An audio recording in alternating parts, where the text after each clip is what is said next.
Hey,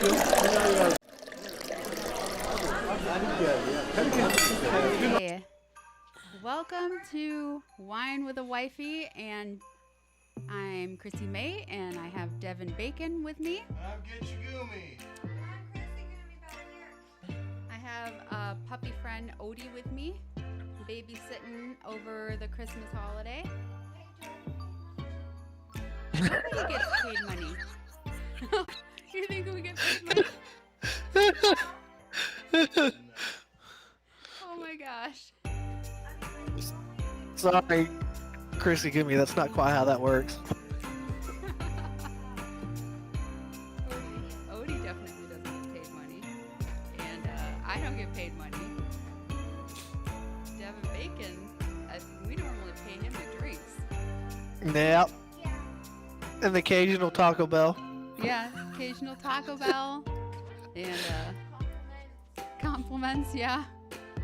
Yeah, there's a fair share of those.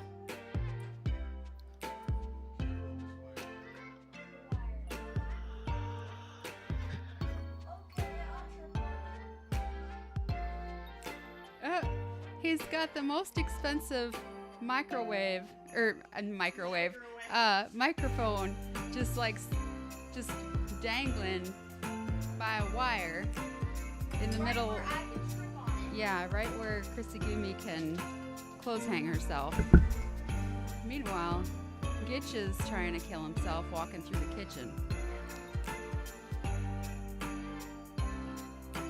I'm just wondering how the dogs are going to make it.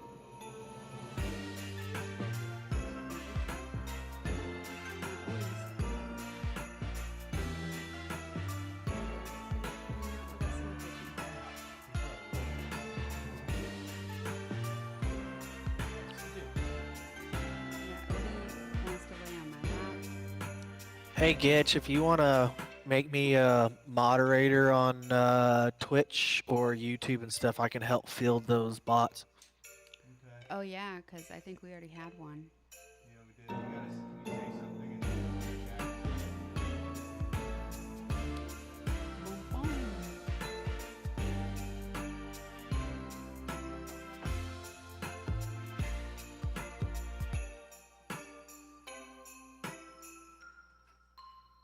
Or don't. Well, hold on. I'm sorry. I'm getting there.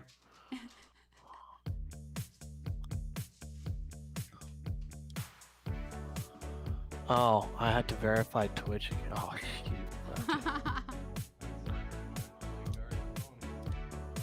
Oh my gosh. Yeah.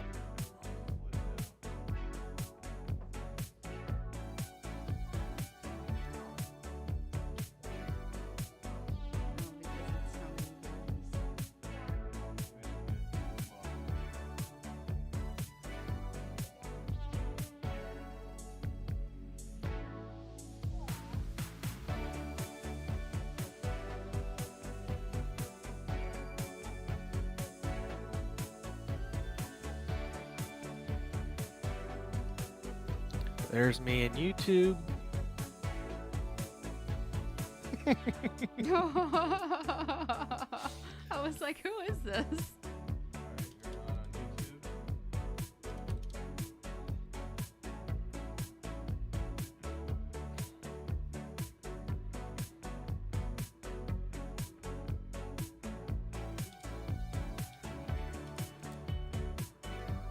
Made me verify twice for freaking Twitch.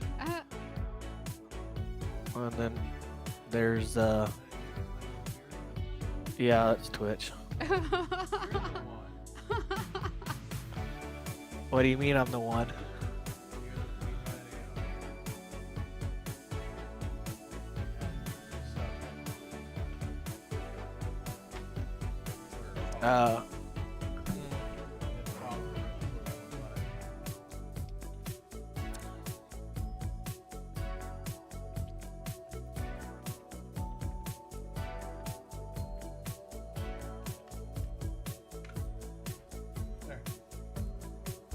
Now you should be a mod on Twitch as well.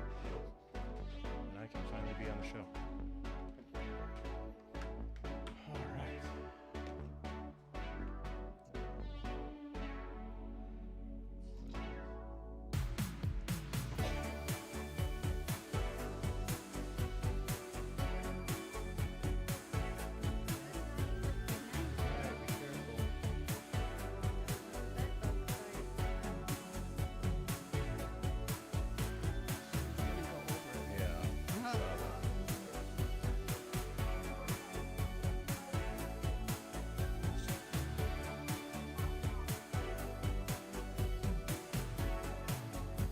interview? Oh, jeez. No, that's not a good idea. That's why I did this.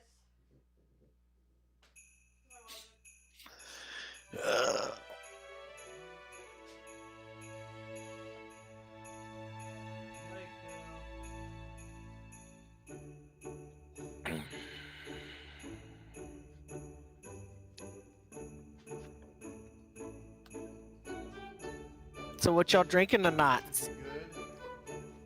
Something good, huh? Mm-hmm. You want to know what I'm drinking? Yeah, I want to know. So it's mango smoothie with Bacardi white rum. We had a Christmas party at work today, and that's part of my Christmas present. Oh.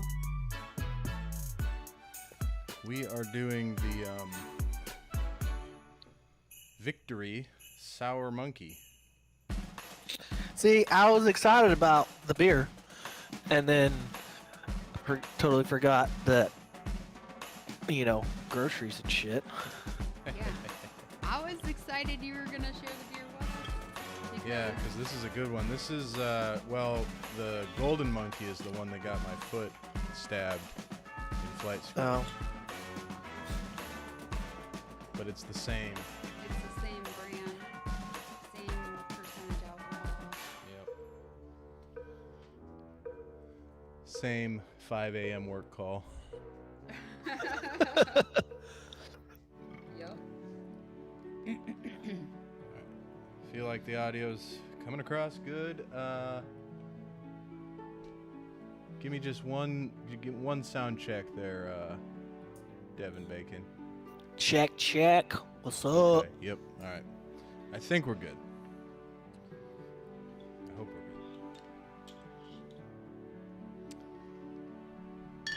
We need koozies because you know what? It's so hard for my hand to. Oh, I need the bottle thing.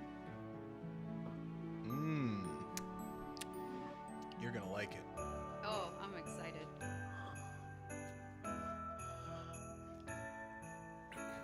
It's on the second shelf up there. Or I mean the third. Yeah, the one that it's probably behind all the water bottles. There it is. Whenever I finally PCS and I have to do this hosting from remote like James all the time,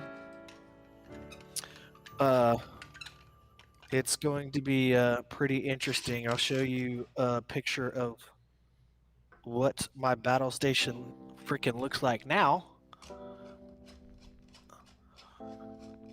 Like the freaking 2 computers on the right side, 2 widescreen freaking monitors, 2 keyboards, 2 mics. I like those. Yeah, I told you. a lot of shit. That's gonna be crazy huge.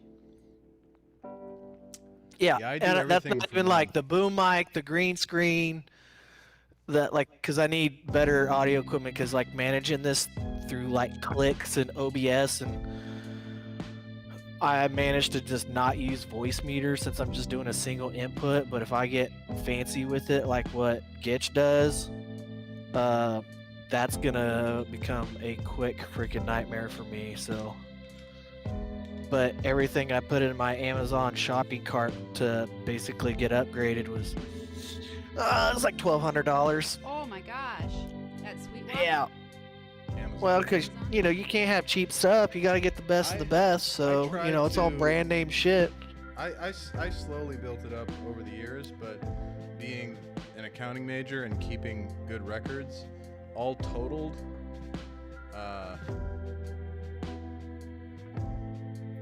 if you consider the fact that we're technically a partnership, we have both invested $12,000.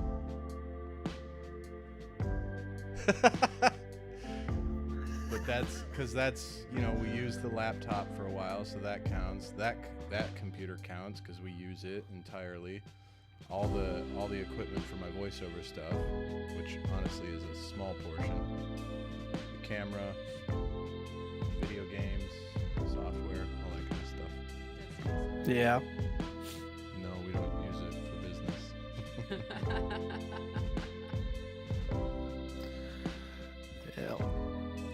No, the stuff that the amount of money I have invested already, and then it's just this side what I showed on camera.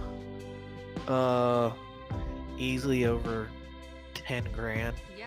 It adds up. and then not counting the stuff the other stuff I have in my closet, or the stuff in the living room, that'd probably be close to 20 grand.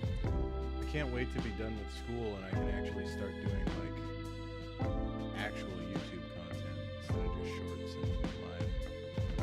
Like do videos. How much longer you got till retirement? So retirement, 5 years. So we got some time to build up the channel. Right. I also am excited to be able to actually do some auditions and have time to take a job if somebody picks me. Yeah. Use this time to refine your craft, and Yeah, that way that's what you know this all you is. work. You That's got why- one revenue stream right now that's guaranteed at least for the next 5 years, and then some after the fact. So Yep. That's why we that's why like I know Ms. J and Chrissy May here get kind of annoyed that there seems to be something new every single episode. But it's because Yeah. trying to get to a point where I mean, I'd rather experiment now when I got 4 views, 3 of which are the people sitting on the show right now, versus, you got 1 on Twitch and 2 on YouTube. versus when there's over 100 and we're still trying to work Oh, through, I should log in and watch. still trying Yeah. to work through technical issues.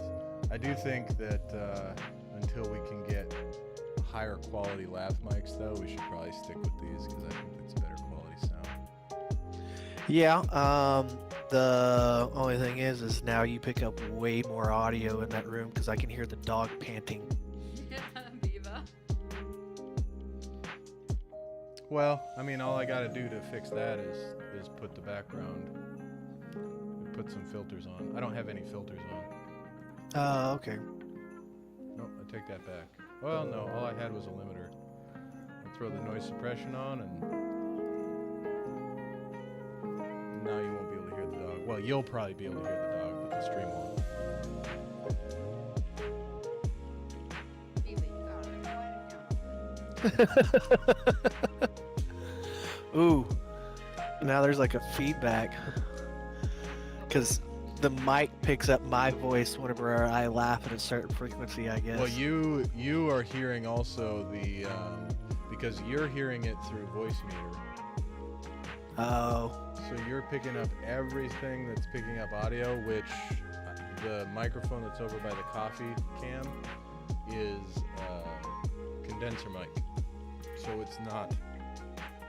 It's gonna pick up everything, but I wanted. You know, we got a fancy coffee machine, so I figured Fair enough.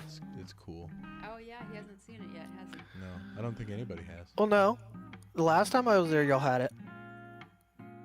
Oh yeah, yeah. We just didn't do anything fancy with it because we didn't know how to use it.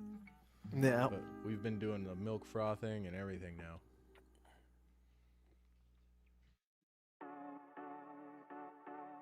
This is a really good one.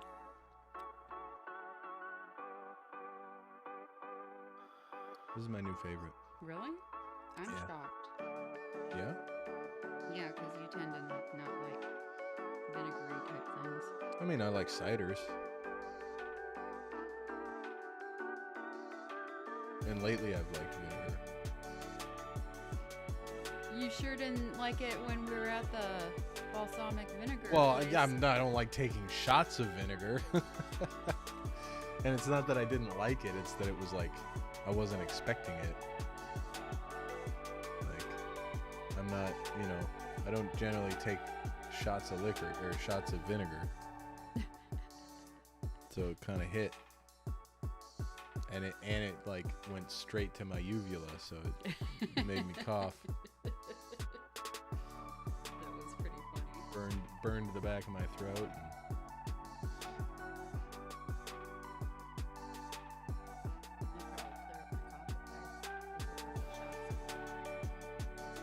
I don't know if it'll clear it up, but it'll definitely make you.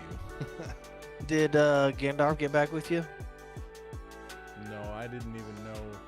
I didn't even see when he posted that in the first place. Gotcha. I'll add him. I mean, he's got the link. Put it in the same plate, like you both have access to the same place.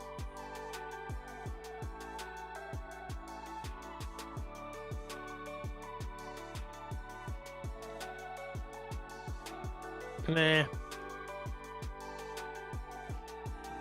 just missing in action.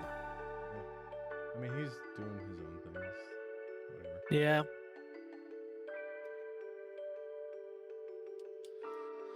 He's already affiliated on Twitch, so Oh, is Gandalf he? is? yeah. Yeah, what does he care about us? Exactly. We're just we're the little people. Little peons. Well, you should just. Have you done any like guest stuff on his show? So like I know like y'all did some collab with some games Well, and yeah, stuff like that. He's on there all the time. Generally, when I stream any kind of gaming content, I stream with him Yeah. because I don't have the time to do any solo gaming. I would Right. like to. I wouldn't mind doing more like Minecraft, like modded Minecraft and stuff like that, but I gotta prioritize when I have time to get on the computer. I gotta prioritize what I'm doing. Actually, truth be told, you have been on like streaming on your channel before, and then Gandalf asks you to go to his channel. Well, I'm on my channel. Like I don't turn my channel off just because we're streaming. They together. just share screens. He or just streams audio. on his channel and I stream on my channel, and then we talk on Discord to each other. Well, you missed out on the fiasco that was starting the 5x5 challenge on Satisfactory. Yeah, It I mean, I didn't even know you guys were doing that. All of a sudden, hey, Viva. All of a sudden, I get this message about, hey, this is how you get on the server. And I was like, okay, well, I'm not gonna have time until next week, so yeah. I don't know why they Ooh. suddenly got to start barking. Because one of the kittens came out here, Oh, and then Odie saw a kitten for the first time.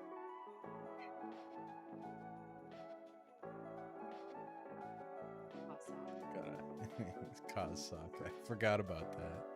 Sock for the cause. Yeah, no, I mean it wasn't a total loss. We got in there, dead on played with us, and then just because there's 3 of us with 3 different experience levels, it was, you know, everybody wants to do like their own thing. So, and then you Yeah, know, that's one why guy I was like, goes, are we gonna all have our own tower, or are we gonna try to work together? And then you're like, well, we'll work together. And I was like, well, that's gonna be a nightmare. You're trying yeah, to work on a well, I mean, going 5x5. in, we all just kind of got an idea of like what rules and stuff we wanted to play by, but then it was like it's a pain in the butt when one of them gets on when the other ones aren't there, because then you come back to it and all of a sudden like 60 million things have changed and you're not like up to speed on what all's been done, you know what I mean? So Yeah. you're all like trying to get like the play-by-play real quick, but then it, you know, all the clipping and I don't know, it's weird. So we just pretty much decided like it'd probably be better to each do our own, and then like when we get to certain milestones or whatever, be like, okay, cool, like check each other's stuff out, you know, Yeah. and just do it that way. So you're doing your own thing, but then you go and check each other's stuff out and be like, you kind of get like better ideas or whatever, how to revamp your stuff if you want to, I guess. But Gandalf's the only one that streams it. Deadon doesn't stream. I don't stream. Yeah. I mean, I well, the other thing too is like I haven't fully progressed in my own server, so I didn't really want to get invested in a new playthrough when I haven't even Gotten all the way through on your own. gotten all the way through on my own and like seen everything. Because like my factory on that server is a mess for sure, but it's also my first playthrough really. Right. So it's all spaghetti everywhere. Yeah, I mean, I've cleaned it up a little bit, and when you're in the factory, it looks good, but when you're below the factory, it's an absolute mess. Gotcha. Yeah. So I basically just started my server over. And then I'll fully admit I'm kind of cheating. So I'm not, but the way that I'm trying to learn the game faster to get caught up to what they're doing. So I just enabled cheats and all that stuff. So everything's just straight up unlocked. And then using a couple websites that have formulas and whatnot. And then I'll go from there and get to like the endpoint that I want to get. Kind of, all right, cool. It might be a little bit ugly at first, but then I kind of know what the direction I need to go in. Versus like I'll get up to just below phase 1 and I'm like, I'm spending 2 days on this, you know what I mean? When it should be pretty quick, but yeah. Well, and once I've watched a few YouTube channels that talk about, like, I mean, there's one guy who's like, I'm pretty sure he's German, and he runs his factories with all German efficiency. So he's like, we'll only have crisp 90-degree angles, and like he's talking about, like, that's what Dead On's like. yeah. It's like 90s only, none of this squirrely shit. Yeah. So, he's got a lot of good tips. And then I was watching another guy today that like really opened my eyes to I gotta start using smart splitters more, because you can set up a smart splitter to only take overflow to go to the awesome sink. So everything will go through to storage until the storage is full, and then it all goes to overflow. Yeah. So versus Dead with a On was normal telling me splitter- about that. And then the other thing is so depending on like your nodes and whatnot, like here, I'll show you this.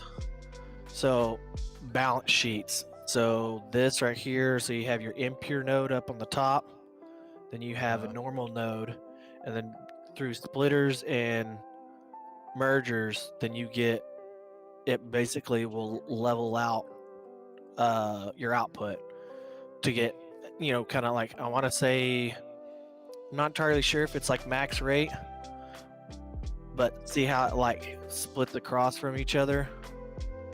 So it splits off the impure. So yeah, you'll have one impure miner and then one normal miner, and then you run those through each to a splitter, and then the next row's 2 mergers. And what you do is you take one from each splitter and cross them over into each merger, and then the output on each one is higher. So instead of having, basically it's they're balancers, so that way you balance out your rate. So therefore, because if you were to go like say one impure straight into a what do you call it, smelter, and then a normal into a smelter, well then now like your load's not balanced, right? So when you're dealing with different purity levels of resource nodes and stuff, like this will even, like it gets crazier, like depending on how many like inputs you got versus how many nodes you have. So you just like, hey, what's in this area? I got XYZ, do this. All right, use this balancer because I need this many freaking outputs. Yeah, I just kind of wing it. Yeah, that's what I was doing at first, and then realizing I didn't have no idea what the hell I was doing. Like Gandalf was just coming in behind me going like, well, I'm gonna fix all this for you real quick. And then I went to go gather up resources or some shit, and I come back and like it, I wouldn't say all my stuff was gone, but it was like, okay, we gotta fix this, we'll leave this running here. You know, like he has his goals that he's trying to meet, like filling up the awesome sink so we can unlock shit. And then Dead On comes in and stuff. He's like, oh yeah, I spent like 4 hours in there. the first level, don't touch it because you'll get stuck in there. And second level, I'm still kind of working on. And then everything that me and freaking Gandalf were working above that was all disconnected and nothing was working. It's just like, it was fucking insane. I was like, oh man, like, I gotta slow it down a little bit, but I don't know. He didn't. It's weird when you get a guy that's like got a high experience level, and then you put him with a guy who has no experience. Yeah. The Well, guy and- that's got the he doesn't. He feels slowed down, like he Well, feels and like he's being Gandalf- held back. Gandalf is like, I love the guy, but when he has more experience in a game than you do, he wants you to like hurry up and get to where he's at in experience, but you can only get there by playing the game. Right. I played Final Fantasy 14 with him for a long time, and he's like, here's some money, here's some gear, blah blah, here you go, all right, let's go do some questing. And I was like, I'm just kind of like following you around, bro, I'm not really playing the game, like.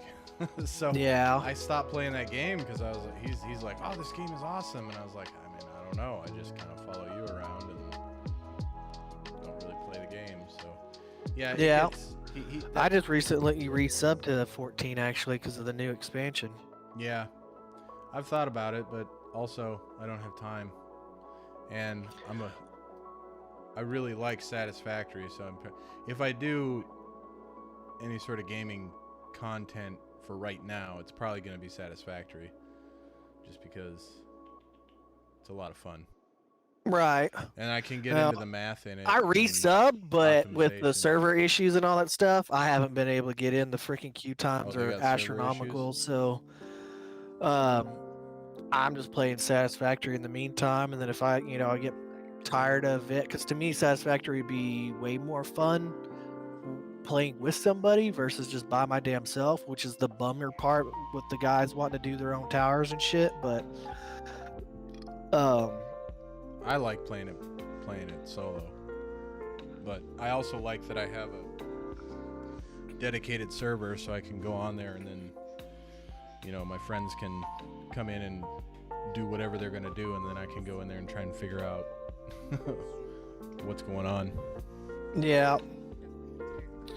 Well, I Oh, started really? running my own and installed Linux and all that stuff, and then after the first update, it like hard broke it, and I had to completely reinstall Steam and all that shit to get it to like properly update. Then they had another update this morning.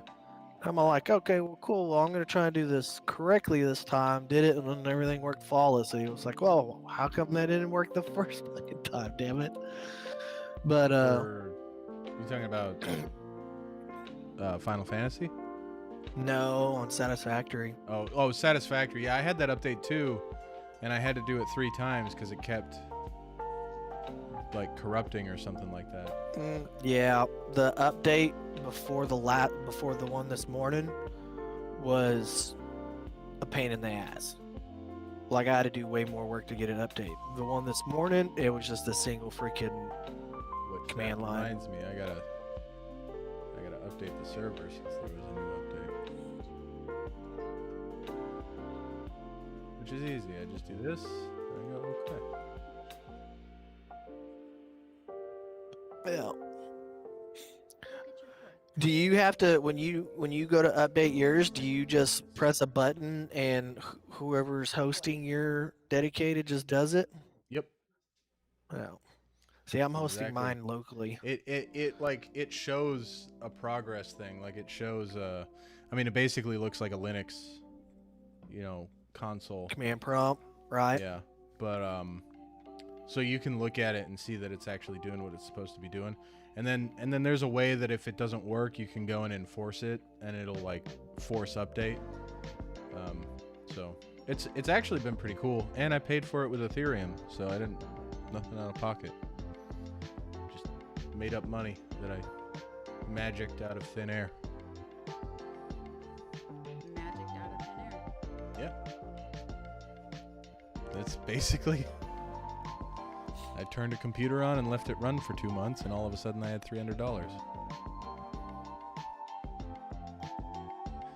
We want to talk about passive income. That's about as passive as it comes.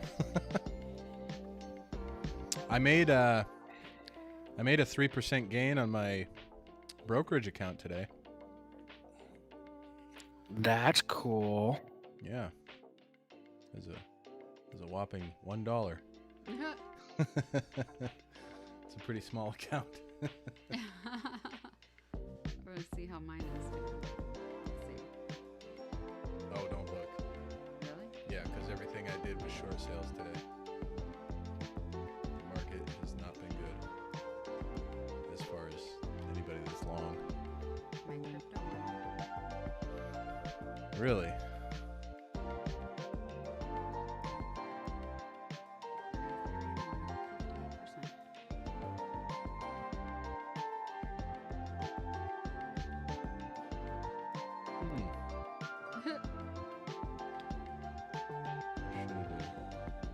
Man, I thought this thing was for.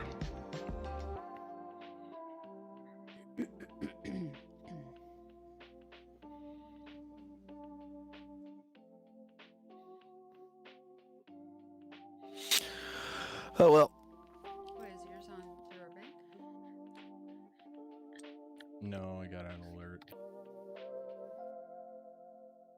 Alert for what? I don't know. It's not loading.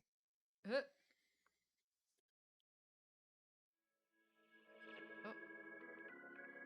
Devin Bacon's missing. Uh-oh. He just Share stream. He got stolen by the aliens.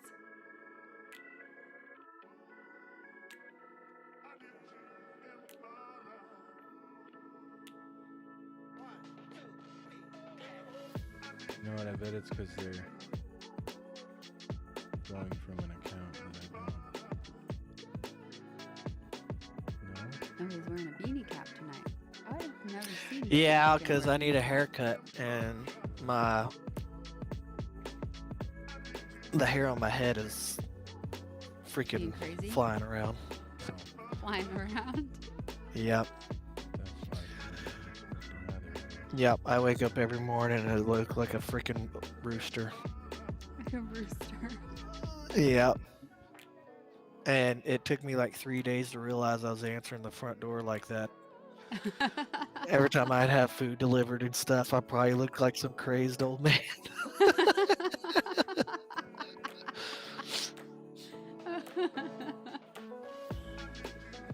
That's why I have a ring, and whenever George's little friend Natalie comes over to the house all throughout the day, I just answer the ring and I'm like, she's at school, Natalie. Yeah. I don't even get off the couch. It's the way to do it. Definitely was the way for me to do it lately, because I was like a good person. Oh, have you seen the short? Have you seen the short that I posted on Of sniffles. YouTube? Here, I'll share it with everybody.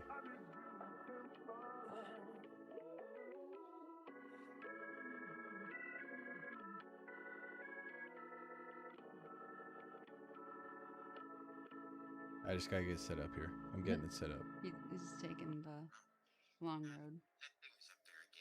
He's gonna find it on his phone faster than you can do it on a computer.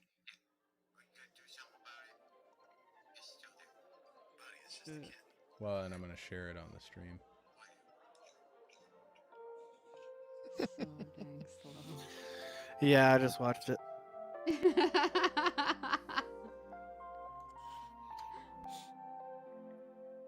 There's your YouTube content. You just give your Yeah, but that's shorts. You don't get money for shorts. No, you don't have to do it for shorts. You can make, if you do like some editing or something like that, you can make some full on like YouTube Well, content yeah. where you like anamorphize the animals and do voiceover acting for them. So you do both of the Whoa. things you want to do. Focus. Home favorites. What the heck? We're gonna...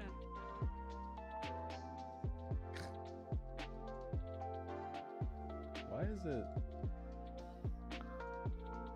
so weird? I don't know what you're doing. You don't know what you're doing.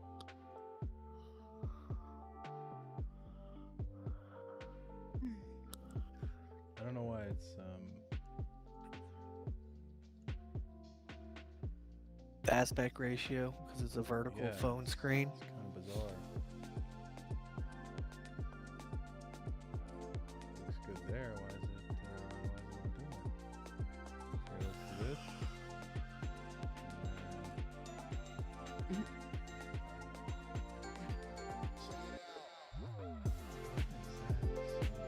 Next time, you should like clean a space before you do it. What do you mean? Looks like a wreck. Oh, it looks like a wreck. Sniffles. Oh.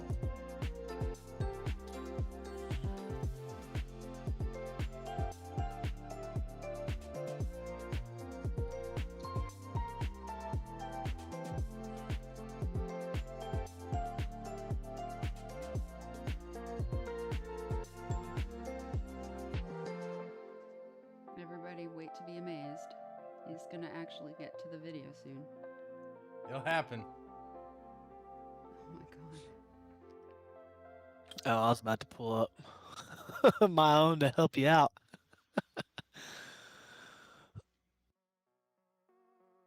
It loads. It loads.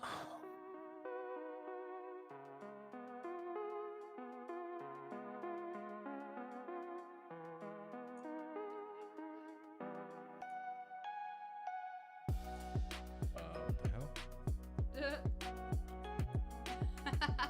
Oh yeah, apparently I can't share YouTube videos. So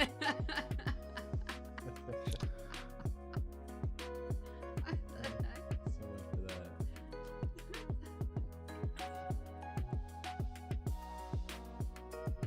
Yeah, it doesn't let you share videos on lonely screen. It's kind of dumb.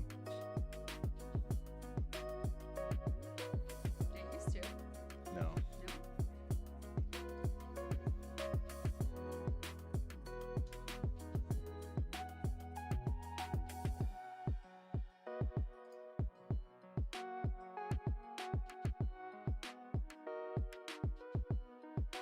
Alright, we'll get there. Why didn't you do this in the first place? We went through all that time spanning in and out and doing all sorts of craziness. This is a lot easier. Cause this I have to do other stuff to like make the audio You gotta press buttons. play on stream. Yeah. Hello. Who's this? Venom. Venom. Hello. How are you? We're just trying to show a little short that I did. It'll happen eventually.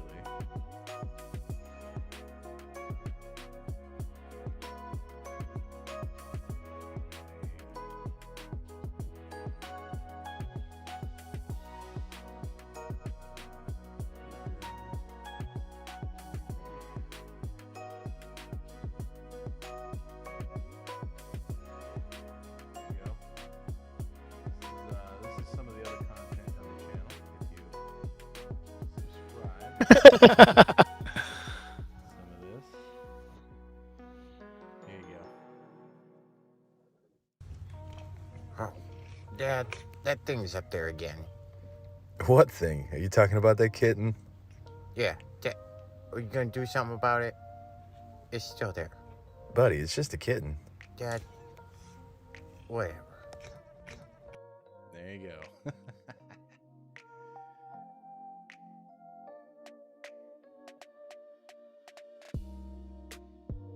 Oh, Devin Bacon showing it too. Well, now I can't because I'm doing a screen capture on this. Now I can't freaking. Oh, there we go. That's something I gotta figure out. Running are two you, different Venom? computers at the same time is no bueno. I gotta ask, is your screen name based on the Marvel Venom or some other Venom? Like a snake. Like a slithery snake. Yeah, this thing hits hard. Tastefully tart, mystical flavor. Fruity notes from imported Belgian yeast swirl through a precise sour.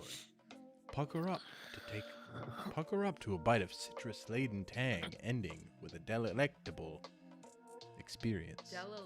Delectable experience. Delectable. There's too many syllables there, bruh. Delectable.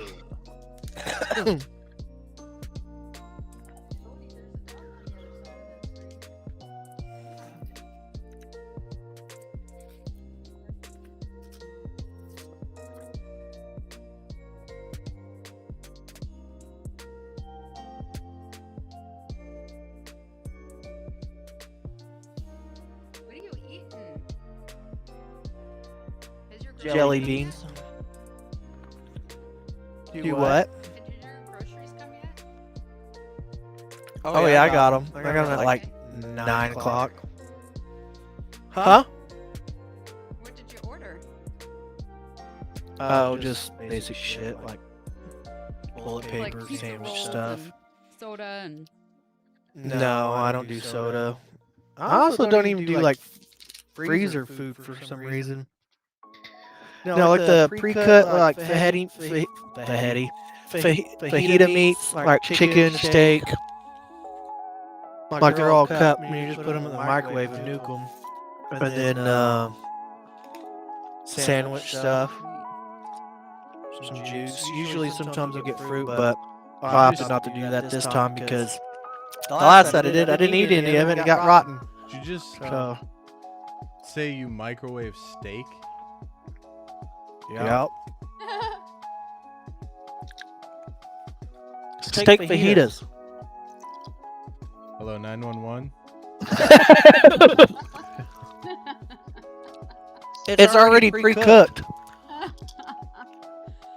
They cut it, pre-cook it, throw it in a bag, and then I put it in a microwave and nuke it and put hot sauce on it. Because I'm cheap and lazy. I'm lazy too.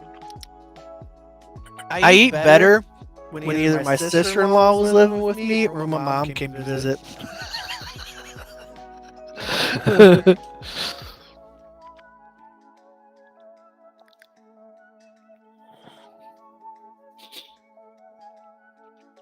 I mean, And put ate nothing. hot sauce on it. That's it last week. Like, Chicken, steak. Like they're all cut, and you just put them in the microwave and nuke them. what are you doing? And What then is happening? sandwich. Oh. I don't know. I'm I'm hearing myself. Never mind.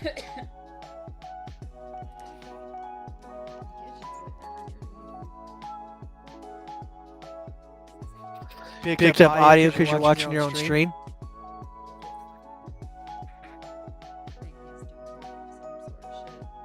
Yeah, I am. It's wizardry. Got 'em. YouTube. What the? It ain't even.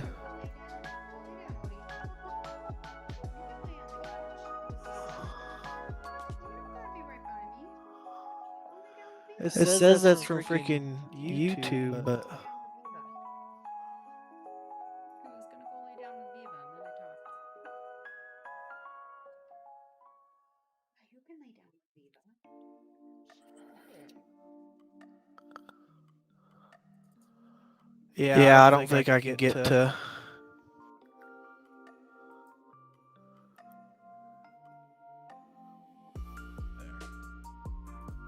I clipped it.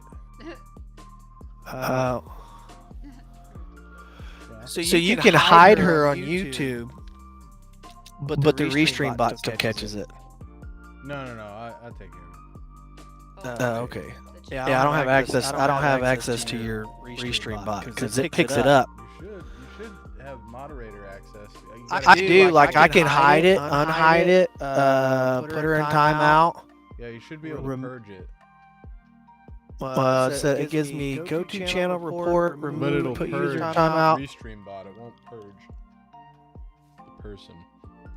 It's fine though. Whatever. Yeah, well, restream bot didn't even If you pop were up on Twitch, YouTube. so it's not a big deal. Right. It's me. Yeah. What? No bigs. It's all right. I'm We're not, good. I'm not a big deal. No, the people seeing that in Twitch chat's not a big deal. Oh. The people? You mean me? Yeah. That's what I'm saying. You already knew it happened, so. I am getting blinded by this thing. Blinded by the light. Like, normally I don't get blinded by it. However, it must be like angled this week. Is like, It's just like right at your face. yeah. I always get blinded by it. I get blinded by that one over there. Ban restream bot.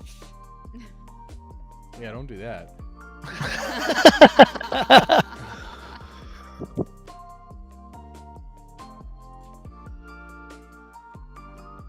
This little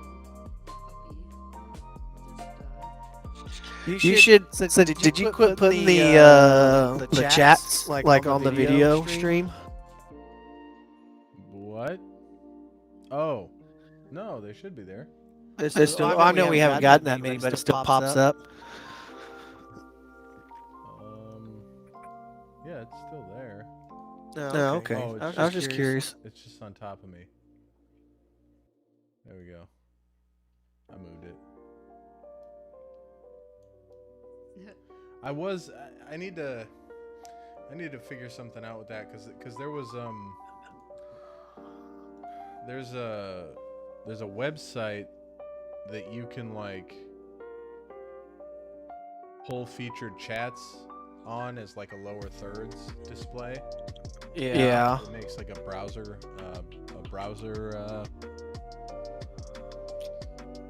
source, and then it just pulls the chat in. Hey, Stephen Perez, welcome to the show, man. There he We've is. been waiting for you. Yeah, he was like, But it, hey, when you guys gonna start streaming? Like Yeah. hours ago.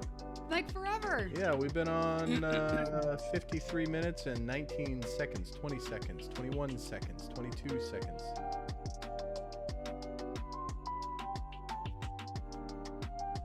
Okay. Hey, Kaz, how you doing? Wait, what is Mr. Beanie Man? I don't know.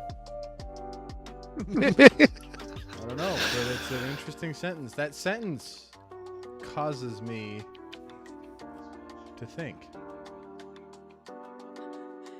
Yeah, you might have found. I'll say that. He knows what I'm talking about. Oh, do you Yes. Stephen Perez? I'm Mr. Beanie Man. Oh, okay. Oh. Okay. Oh, I see. No, I got it, Kaz. I see what you're saying now. You thought that somehow we had your webcam feed into our stream. You thought. Hackers. I see what you're saying now. That's I think I'm gonna have another one of these, even though I probably shouldn't. Very good.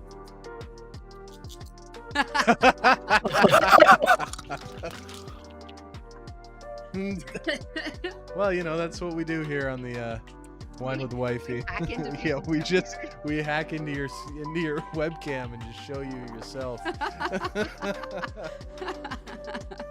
Devin Bacon, what are you doing over there?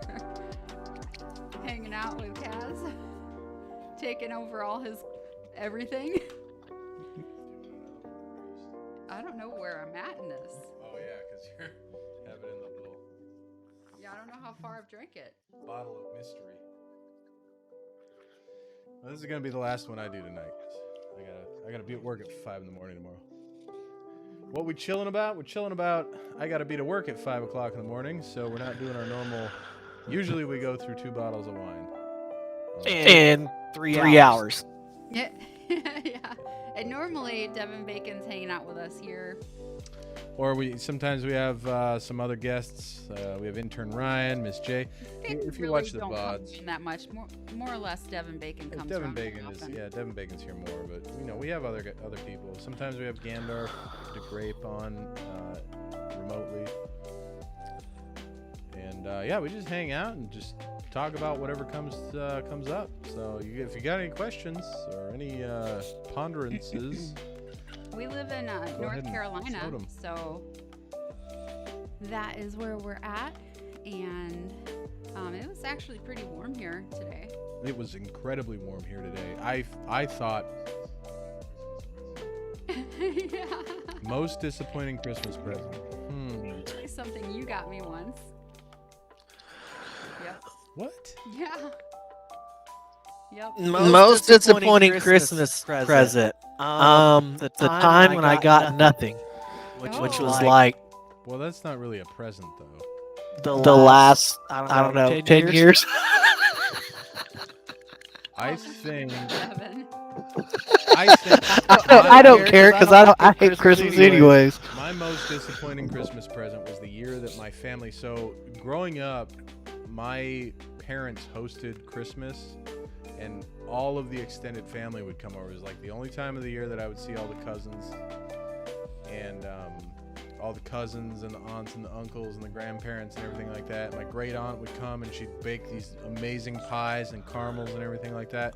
And the year after my great aunt died, my normal aunt decided to be the pie baker, and she was not my great aunt when it came to pies and caramels.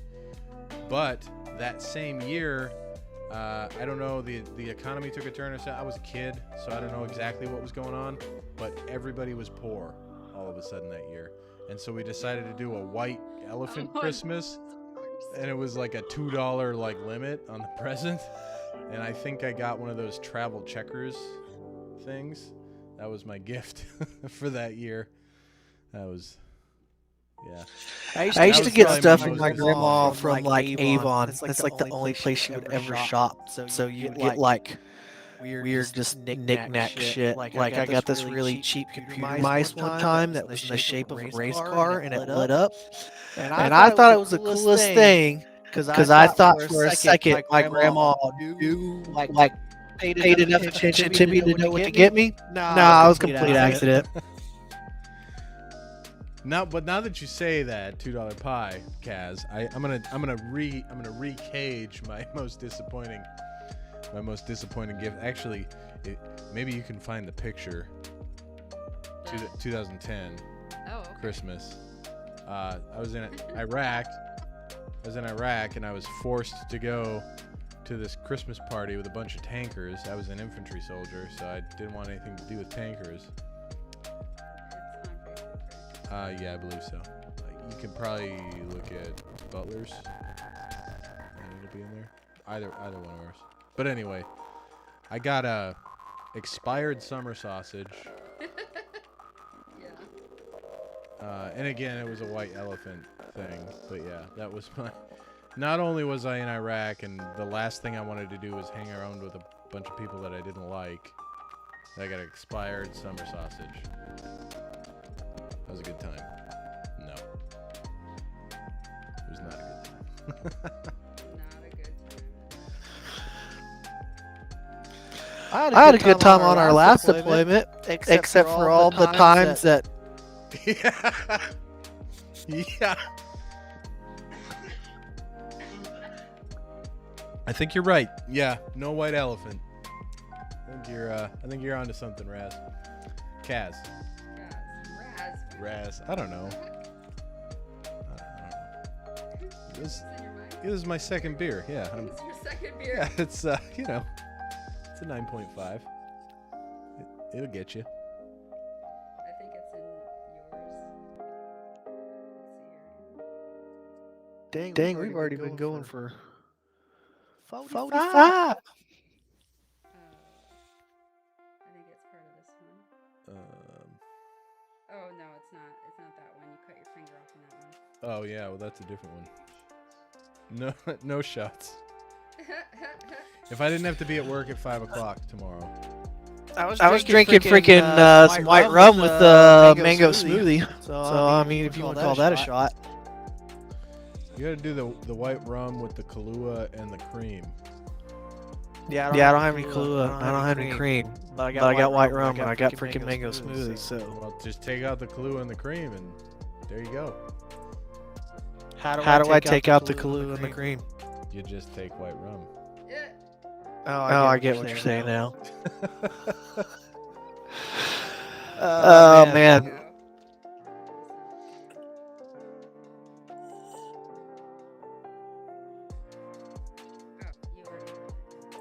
I already have it.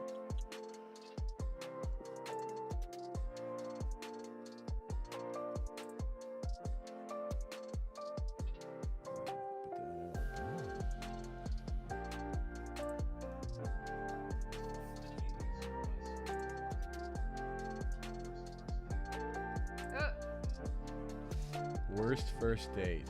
Oh, you have a couple really worse first dates. I have a bunch of really You have worse. a ton. That's in fact, that was our whole first year of talking to each other. Yeah. You telling me about your. I have a bad blog first about it online. Did you send it? Mhm. Haha. So,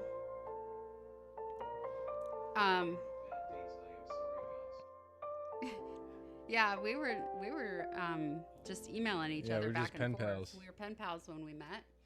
I was National Guard and he was active duty. Here is the picture of me with my disappointing white elephant. What the heck? You're skinny in that picture. Yeah. Dang. Oh my God, you and your technical difficulties. Well, it wouldn't be Wine with the Wifey without the technical difficulties. There you go. There I am. Forced mandatory fun. I can't see you in it. I mean, I'm the only person in it. Here you go. Okay, now I can see it. Yeah. Yeah, look at that tree. That is. You're taller than the tree. Yeah. That is And a then these guys over here. tree. These guys on the couch over here, you can see how happy they are to be there. Oh, that's the combat camera taking combat photography. Yeah, to send home. Yeah. You know, everybody lines up and they go on the news and they're like, "Hi, I'm Specialist so-and-so from Terre Haute, Indiana, and I'd like to say hi to my family back home. Merry Christmas." That one? Yep. Yeah. Isn't it kind of cheesy how they still have people like say hi to their family at home? It is. When 'cause you can just- just text them now. Yeah. They're there before you ever. You know, my first deployment,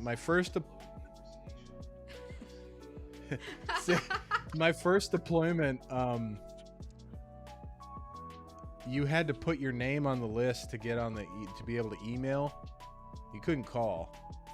You put your name on the list to email. It was like 3-day list. And if you were gone, like if you were out on patrol when your name came up, they just scratched your name off the list. There was no like move him down a couple, and when he gets back from patrol, it was just like scratch your name on the list, and you got to wait another 3 days to be able to email. That was my first deployment. And then by the end of that deployment, we had like spyware phones, so you could just call home. So it was like, that's how quickly it progressed from not being able to contact home to like you can just go down and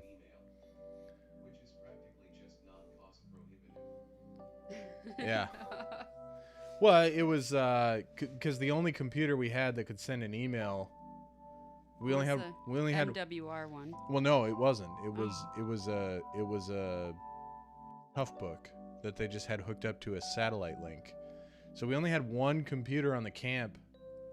Well, it was like a patrol base that we were on, but we only had one computer that could send an email, and you had 30 minutes on the email, and it took probably 25 of those minutes. It took 25 of those Like minutes just to 2006 to 2007. Yeah. But it like took 25 minutes to just load into Gmail, and then you had probably like 3 minutes to type your email out really quick, and then it would take the next 2 minutes to send it, and then that was your time. You're done. So yeah, it was the only reason I got to send an email on that computer is because I showed up.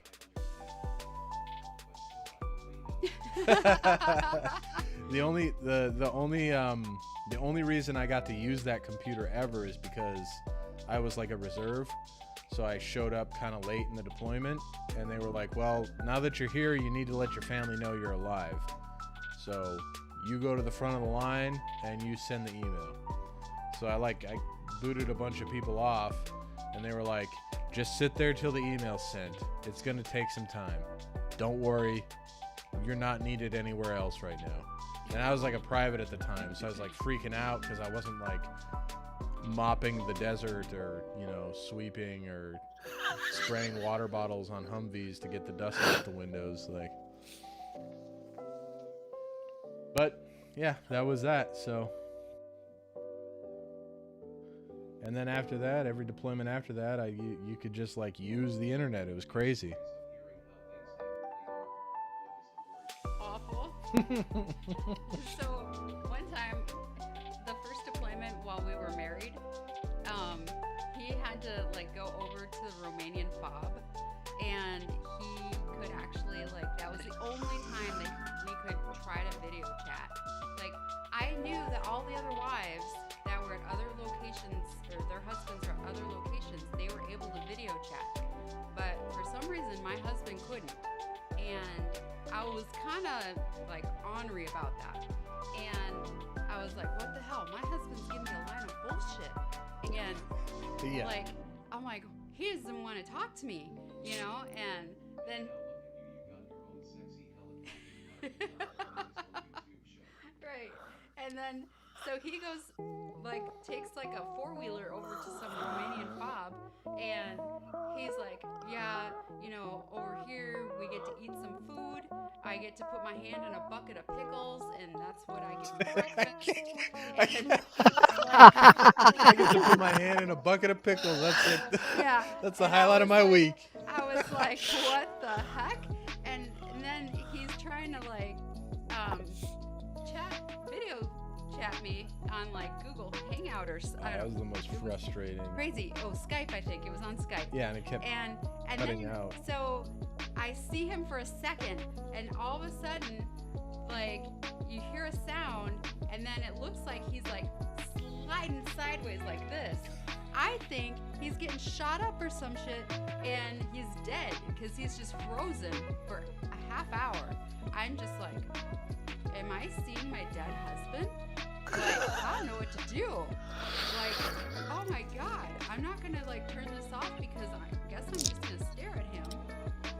And I was like, holy crap. Well, I'm still here, so And so I was like traumatized. I think. And after that, he was like, do you want could be to like Skype Bruce me?" Willis Oh, in like The Sixth Sense. Skype him. Yeah. Don't, because Well, that was a weird, because like the first time I called her on that deployment, so the first time I called her on that deployment, I had already been there for like 2 months, and this was the first chance I got to get to a phone. Well, no. You had gotten to phone while you were in Kuwait. Kuwait. Yeah, but well, yeah, Pakistan. yeah. Yeah. Oh yeah, I can do that. And so he had talked to me in Kazakhstan and Kuwait, and he had talked to me at like the same time frame. Is that better? And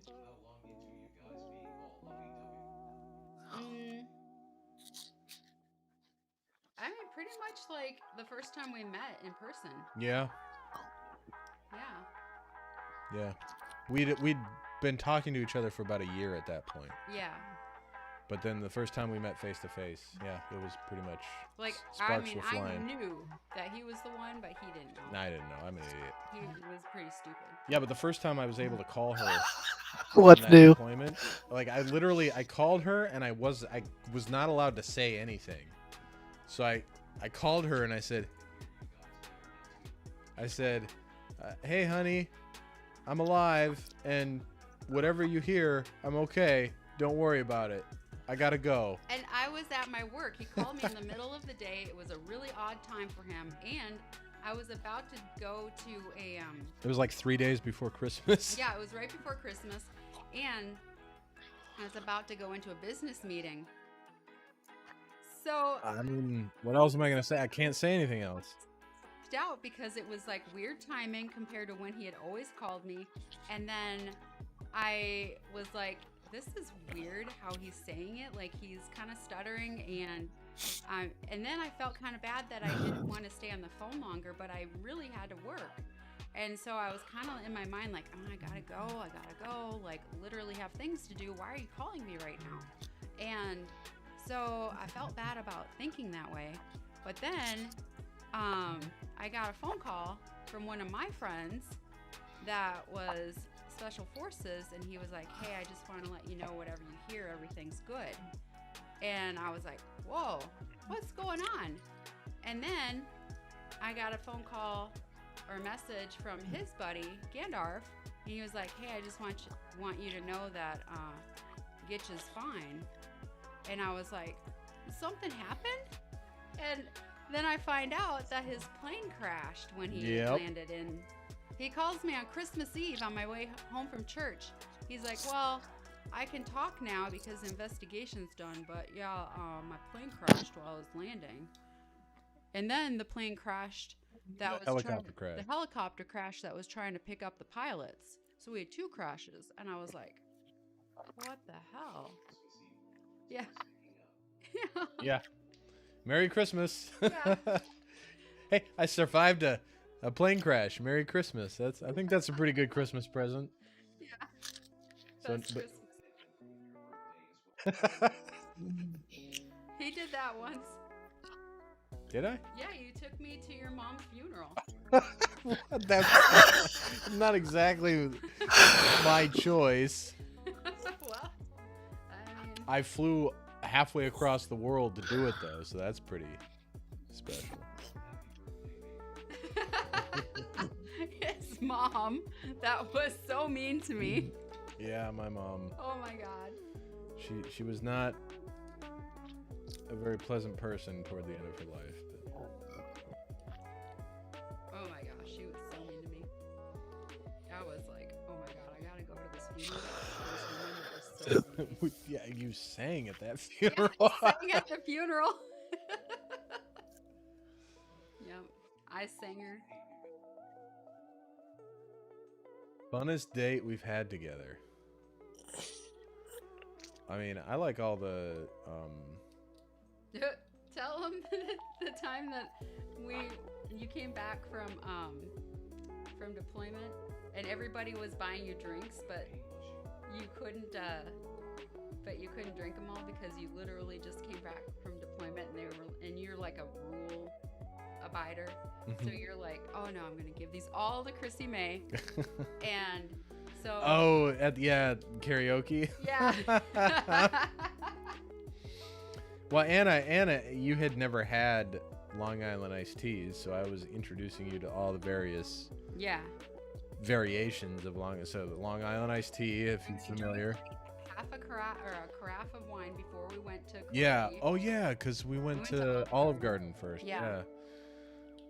And then and then we went to karaoke and I kept getting Mac and Jacks thrown at me. 2 for 1s. Yeah. But I was giving them to her, and then I was like, hey, you've never had Long Island iced teas. And I used to drink Long Island iced teas like they were water. Like, that used to be my jam. So I was like, Long Island iced tea, adios, motherfucker, aloha, motherfucker. Like, let's get all these drinks and shove them in my wife. I was drinking all these things. They were 2 for 1s. And so I was drinking all these things. And then I was drinking gin and tonics. I had a whole ton of those.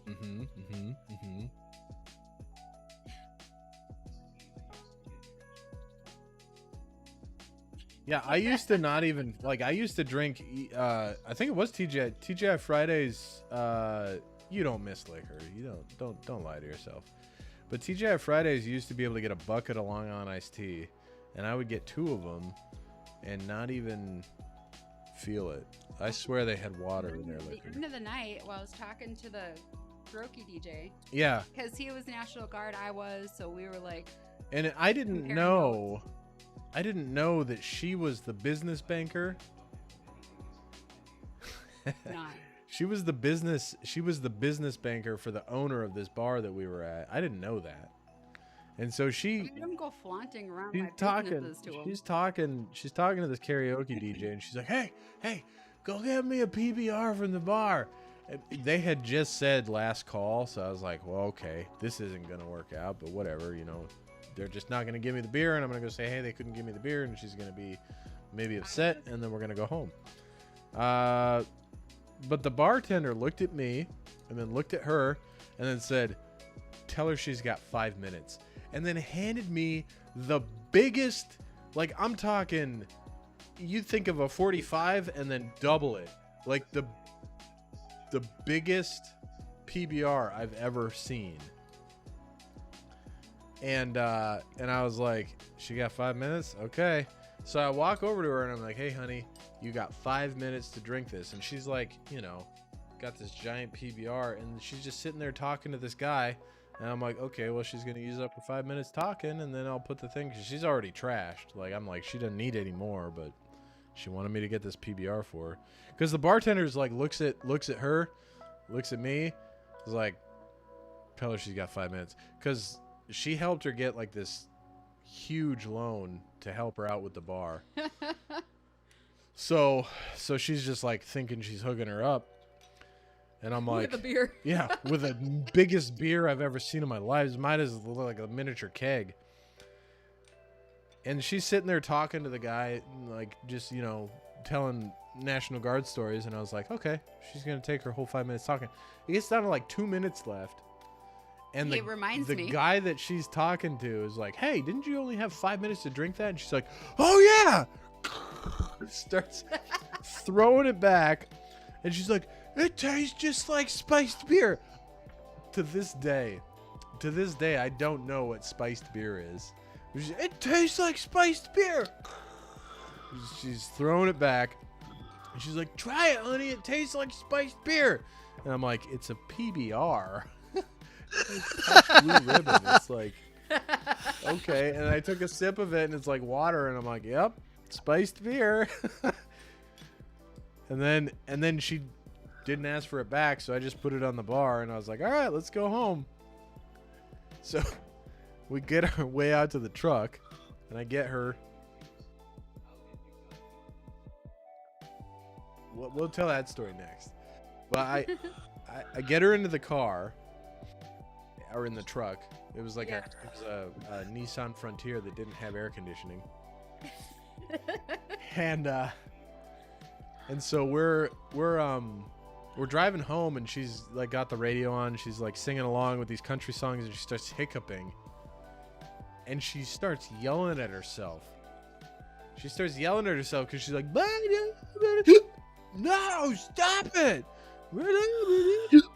No. It's like yelling at herself.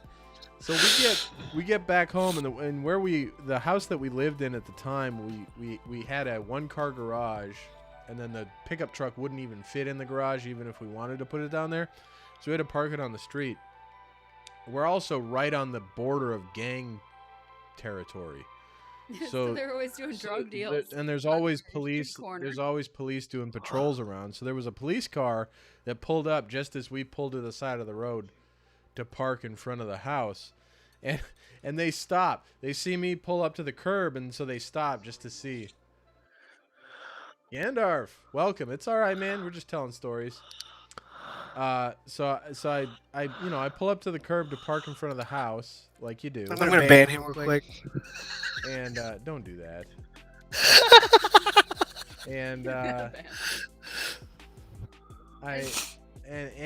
and so this cop car stops, go in the opposite direction, and Chrissy May just opens the door and then face plant it. face plants into the median, like the grass strip between the road, and the cops are just like sitting there like, okay, well, let's see how this plays out. So I get out of the driver's side and I wave at them, and then I walk over and scoop my wife up, and they're like, okay, well, he obviously hasn't been drinking. She's the one that's in trouble here. So they like drive. So they on. drive on. And we had this little like banister in front of our house. It was like the stairs went up, and then there was a column that went up to the ceiling, and then on the right side of the staircase it was just a banister that like you could put a lion on or something. I don't know. But there was We no never lion, put anything on it. know? It was just a flat tabletop essentially. And so I leaned her against it, and I was like, stay here. I got to unlock the door, and then we'll get into the house. And I like lean her against there and make sure she's fine. I turn around, unlock the door, and turn back around. She's on her back on the top of this banister like, help, help, like a turtle on their shell, like rolling back and forth. Help! It's like, and this is, meanwhile, if she had rolled too far to one side, she would have fallen like 3 or 4 feet and probably broken something. Oh god. So I'm like, get off of there, you're gonna fall and hurt yourself.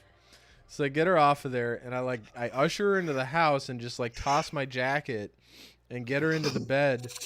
And then I'm like, okay, just stay here. I'm gonna go make sure that my jacket's not on the space heater so it doesn't start a 'Cause we fire. had heating oil, and it was It's freaking expensive. Yeah. So I never filled it back up before he came home, because I was just like, well, screw this. I'm gonna use space heaters everywhere and electric blankets. So I get her in the bed, and then I go back out, and of course my jacket's on a space heater. So I'm like, well, let's get that off of there so we don't start a fire. I gotta feed all the animals, and then let the dog out, and then attend to my wife again. Well, by the time I get back to my wife, she's located herself in the bathroom. I'm like, are you doing okay, honey? And she's like, I'll do it just fine. And, you know, she's going to the bathroom, doing her thing. One of our cats was black and white. Pretty much looked like a cop car, like a classic, you know, old-timey cop car. And he jumps out from behind the toilet, and she goes, "It's the cops!" and jumps spread eagle on the floor. my pants Like were she thinks she's in trouble. I'm like, honey, it's just our cat. It's just our cat. You're fine. And so she's like, it's just a cat? Yeah, it's just the cat. You're fine. She's like, okay. I was like, are you good? You gotta clean yourself up, or can we go to the bed? And she's like, I'm fine. Just go to the bed. So I get her into the bed, and then she starts like, so I'm like, okay, well now let me go get something so she can throw up and not all over the bed. the huge old Yeah, trash bag. we didn't have any buckets. We got the puke bucket now. We learned our lesson, but we didn't have any buckets or anything in the house. So the only thing I had was this massive, like the yard work black trash bags, like huge trash bag. So I bring it into the bedroom, and I like tuck it under the side of the mattress, and I'm like, hey honey, if you gotta throw up, just like hold the trash bag open and just huck it onto the floor, and you'll get it in the trash bag. You'll be fine. And she looks up at me. She looks up at me and she goes, Jorge's not gonna like that you're standing in his spot. And I was like, who the hell is I Jorge? don't know Jorge. And she goes, Jorge's not gonna like that you're speaking his language. And I was like, what are you talking about? Who is Jorge? And then just as she's saying this, the like clothes bar in the closet behind me crashes to the ground. Scares the shit out of me. So we decided our house was haunted by a ghost named Jorge at that point. And then, you know, that's the end of that. So we went to bed, and you know, after that, it was she was in rough shape the next day. But yeah, it was that was our funniest date, Yeah. I would say. It was like, how old was I? I mean, I met you when I was 32.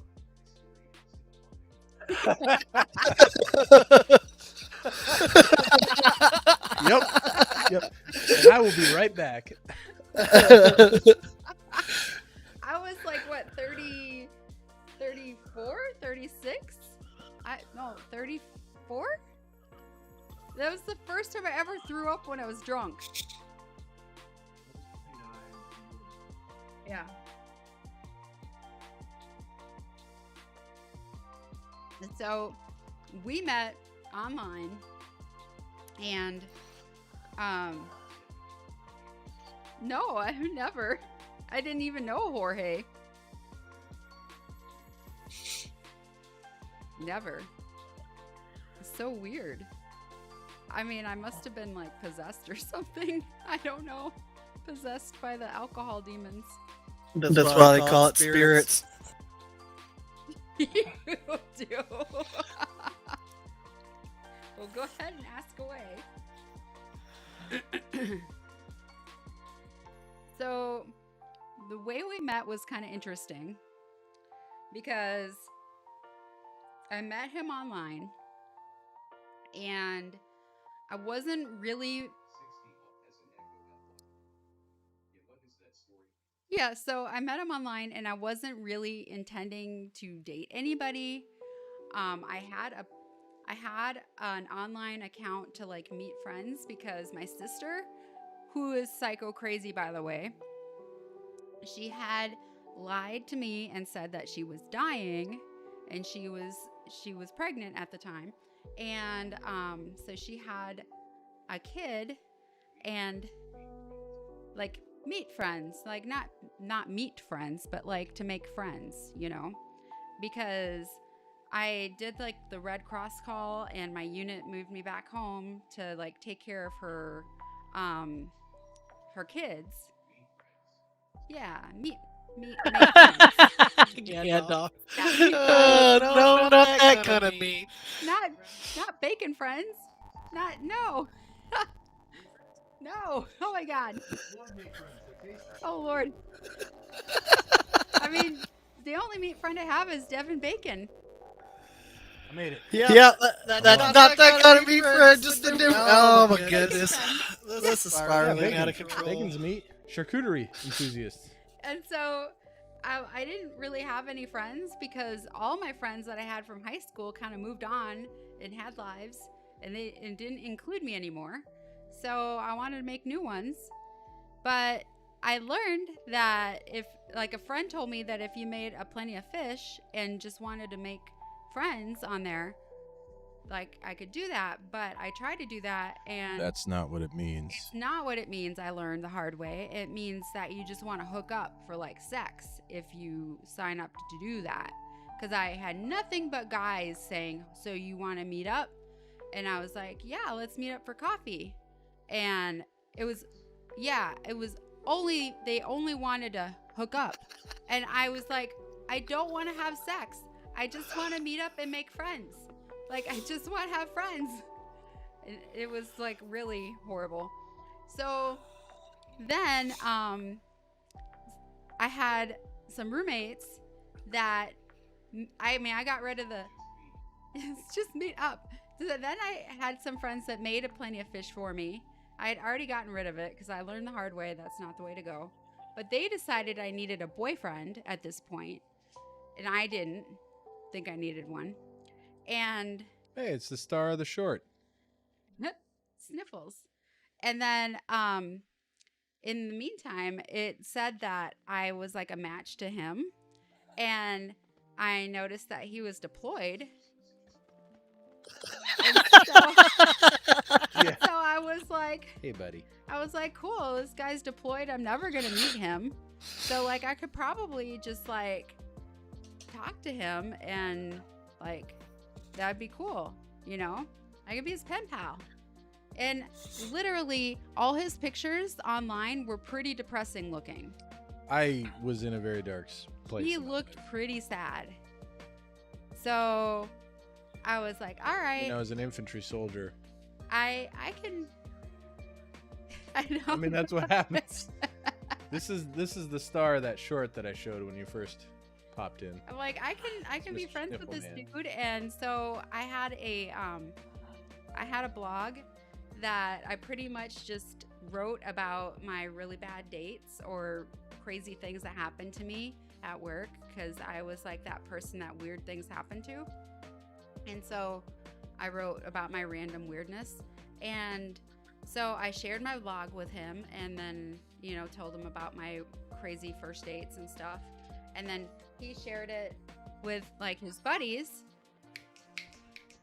and so I kept them entertained on his deployment. And so we just chit-chatted for like the year and emailed back and forth. And then somewhere along the line, he was like, hey, you know, we have this dog that we want to like get back to America. Do you have Facebook? And I was kind of like, duh, who doesn't have Facebook?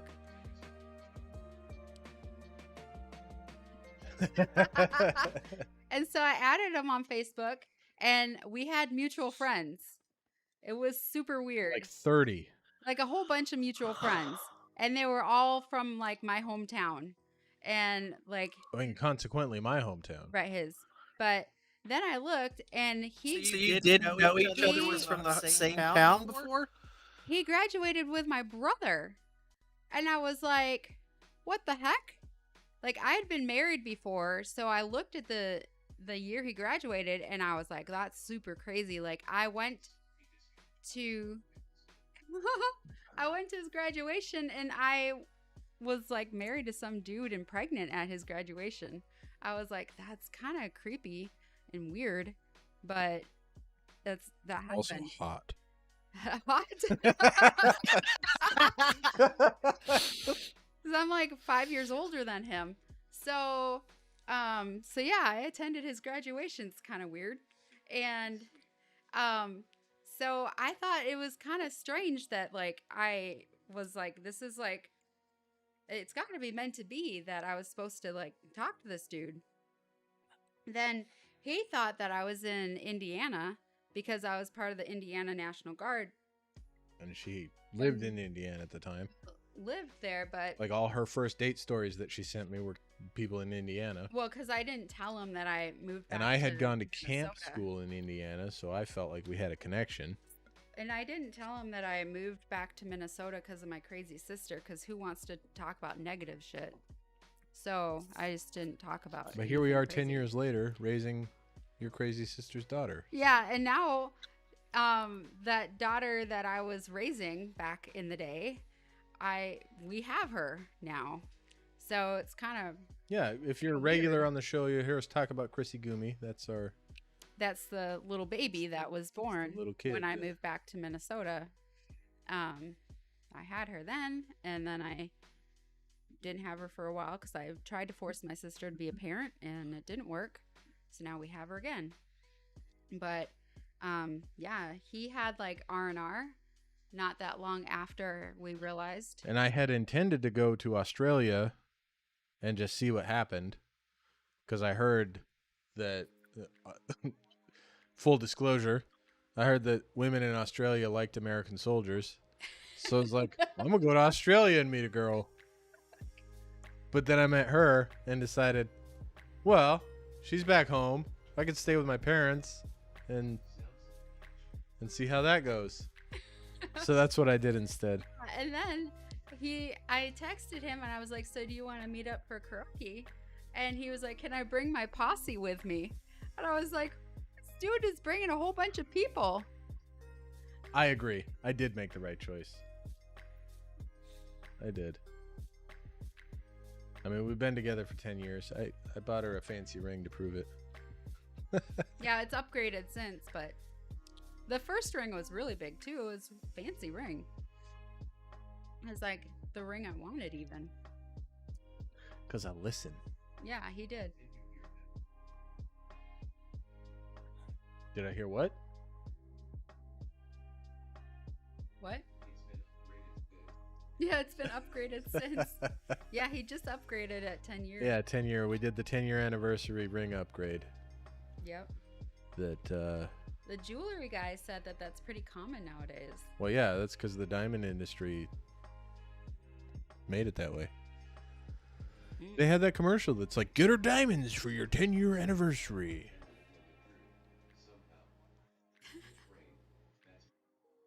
That's my new life now. He didn't propose at all. No, I proposed. It just wasn't like a traditional. It was like we were on the phone and I was like, hey, you want to get married? And she's like, I guess. And I was like, all right, cool. That's that. We're going to figure it out then. And then think you did that. And then I did. We had a conversation on the phone, and then I came back to Minnesota. I was in Washington at the time. I came back to Minnesota to get married. Like, the purpose of my trip to Minnesota was to have the wedding, and I picked her up from work, and I said, I got on my knee and I said, "Here's your ring."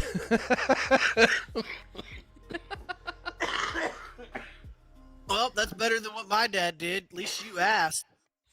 My dad didn't even ask. He just straight up told my mom, said, "Hey, we're getting married." So she's been forcefully married now for 37 years. If your dad had been around, I would have asked him. Like, I would have done that whole thing. Yeah, my dad was dead. But your mom.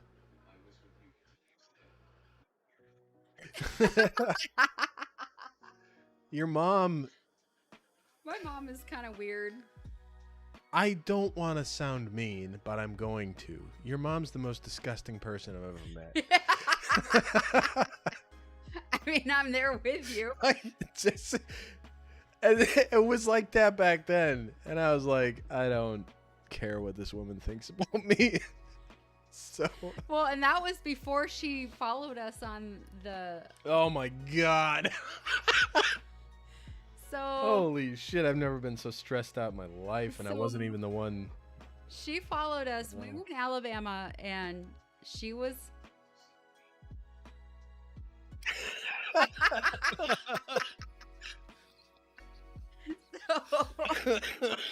I have one of those like things where I cannot stand hearing people eat. I can't handle it. Like, Gitch, like, licks his fingers when he eats, and it makes the popping sound. Only when it's chicken wings. I can't. I mean, what else can you do? I'm like grossed out by it, and he knows that, but he still does it. I'm like, cause you gotta eat the barbecue sauce. why? You got It's a waste. Oh my You God. put it on the napkin. What are you gonna do? Suck it out of the napkin? Oh, gross. Yeah. Oh my gosh. So. Oh, hi. I see you. So I'm our petting you. I'm niece, literally she petting makes you the weirdest sounds now. when she eats. It's like she makes this weird like. Oh God! And she when it's. she chews. If you've ever seen The Last Unicorn, she eats like the what is that thing? The vulture? That's how my mom eats. Yeah, that's what I'm saying. Yeah, she hunches over, like. And she her like. head is way down here. She holds her elbows like way up, and she holds her utensil overhand, and she's just like shoveling shit into her mouth. She's probably watching right now too. That's the best part. Oh my God! So I hope she's not watching. That'd be. funny. No, I've told her this. Although she's probably, if she's watching, she's drinking Baileys and just laughing. So. Yeah, probably. So we were driving back. We were driving up to Minnesota. The Last Unicorn. That's what I'm talking about. We were driving up to You keep telling the story. I'm gonna Minnesota, and we were in Alabama. My mom was going to follow us in her vehicle. And she is the worst driver. I mean, the worst driver. I don't know how she didn't like kill herself driving off the road. And so, like, one of the times we stopped to get gas and go to the bathroom. And then I called her and I was going to let her know we were lining up to leave the gas station. And I could hear in the phone that she was already driving. And I was like, Mom, where are you at? She's like, I'm trying to catch up to Gitch. And I was like, what? We're not driving anywhere yet. She's like, oh yeah, I see him. I'm trying to catch up to him. I'm like, Mom, you gotta pull over and stop. She's not listening to me. She's just talking over me.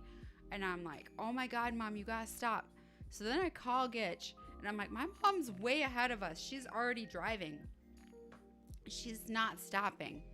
So we get on the road and we haul ass after her because she's just out there. And finally, I've got followed maps and he's just screaming away. yeah, he's screaming away. So yeah, we finally catch her. Then we get to somewhere that has a Perkins. I got that at a Comic-Con. My last yeah, Emerald City Comic-Con. So we stop at Perkins and my mom has to have like the whole smorgasbord.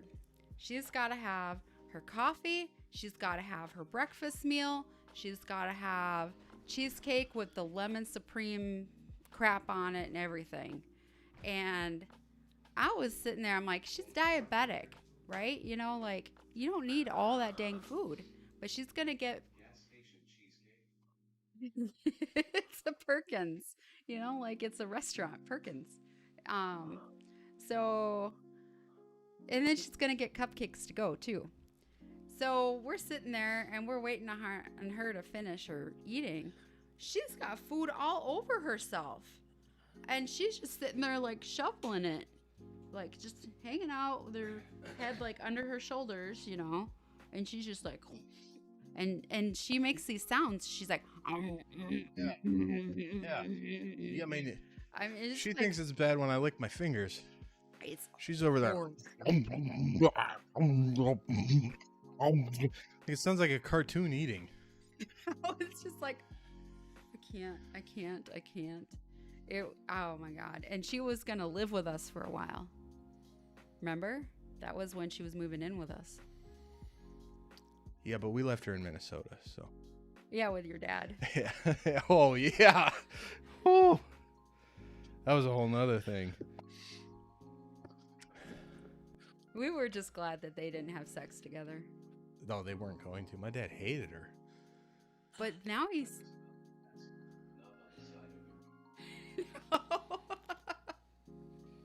No, we left her in Minnesota at his dad's house.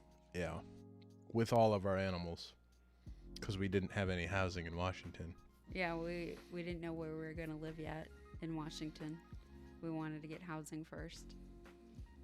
And then, so she was there. Yeah, his dad. Yep, my dad, her mom. Because my mom's dead and her dad's dead. Yep. So we were very worried. Yeah, we just didn't want them to boom chicka brown cow. Absolutely. No, I don't think I so. guarantee, because my dad would not. I don't know.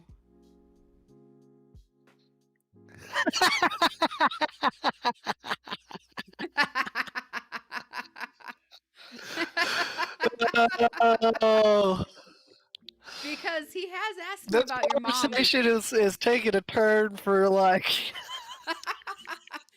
He's asked me a couple times about my mom. I'm just having all the flashbacks of like when I walked in on my dad looking at porn and stuff. And like, I'm having flashbacks about your dad's balls. I mean, let's just leave that for your imagination to figure out. Okay, so I'm gonna go down. It's a story. It was before we ever got married. Too. Yeah, It was like the yeah, first we were time just met his dating. Parents We were dating. Yep.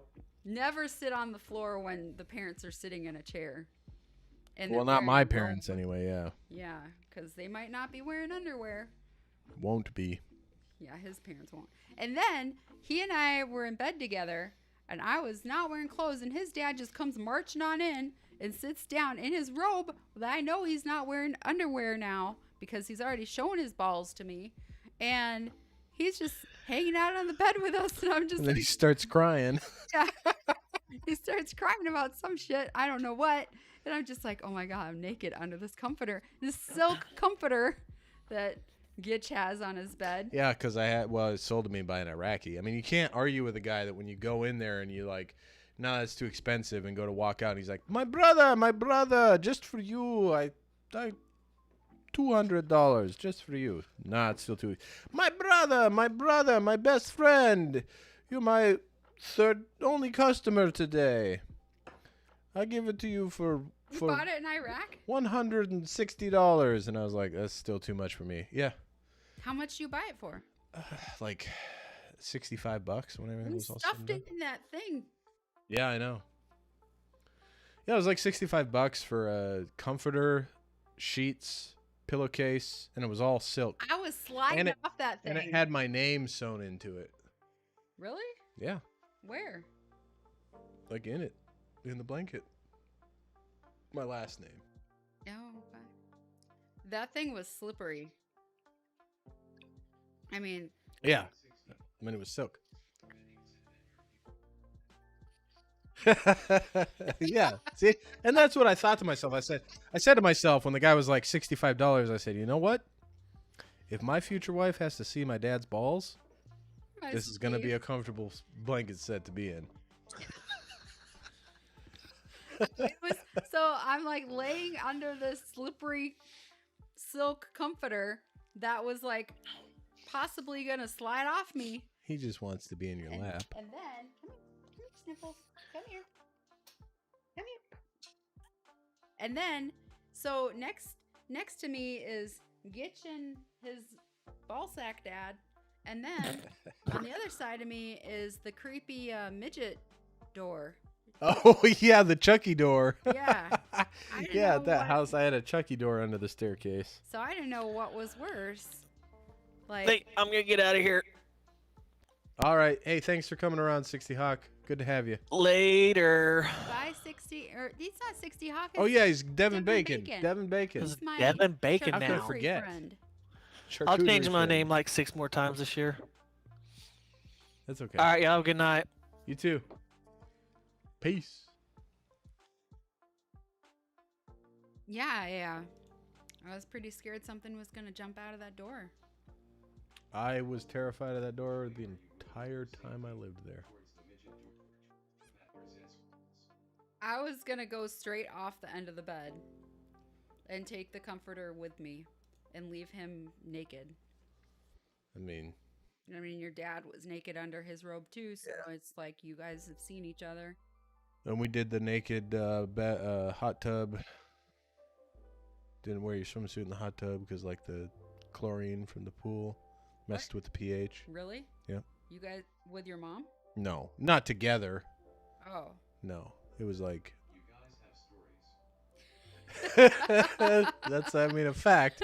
That's why we did the channel, because, like, we started this channel. This is episode 45? 44? 45. No, it's 45. Yeah, we started this channel, and we've missed 2 weeks, I think. So Because I had 40 surgery and 47 weeks ago, we started this channel, or started this show. And we kept doing it because the first night we had a bunch of people come in and they were like super excited about all the stories we had to tell. And then every time after that, we had people from like France and Ireland and other places. Right. Yeah, we're definitely going to have to. But yeah, we just had a lot of fun doing the channel. And it was really like the height of the pandemic when we started. So we're like, you know what? People need people to hang out with. They want to just like feel like they're hanging with friends, having a drink or two, having a good time. Why don't we just have a show that all we're doing is hanging out and just talking? Can I have another beer ski? So that's what we did. Where are you located, Kaz? Just a rough geography. You don't got to get specific. Tell us the city. Just like what state or country.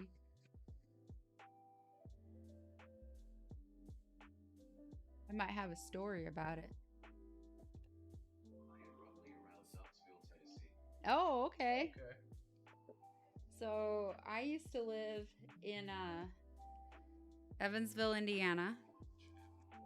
Sure, if you want to. I mean, I want to, but I also got to be at work in 6 hours. Well, if you want to, you can have another one if you think that you can handle it. I used to live in Evansville, Indiana, and we used to go to Knoxville all the time. Like sometimes we would, for drill and stuff like that, we would do like stuff in Knoxville area.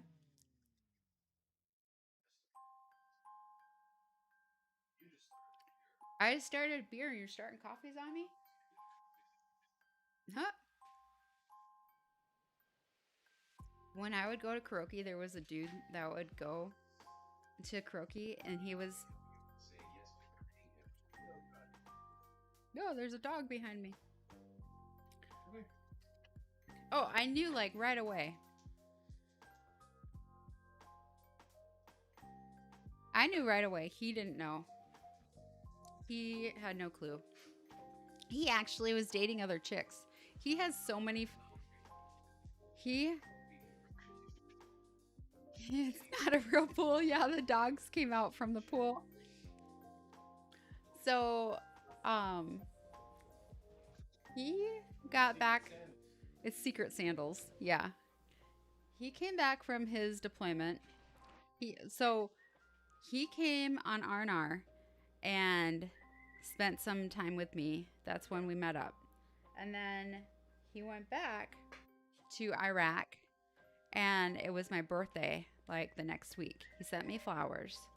And then he spent another like 2 weeks, 3 weeks or something like that there in Iraq. And then he redeployed, came back home. He asked me if I would like meet him for like the redeployment ceremony. But I had drill that weekend. And I was like, I literally, for one, had just met him. But for two, I mean, not just met him. I'd been talking to him for like a year. But I just met him in person. But for two, like, I had drill, you know, like, I had to be at drill.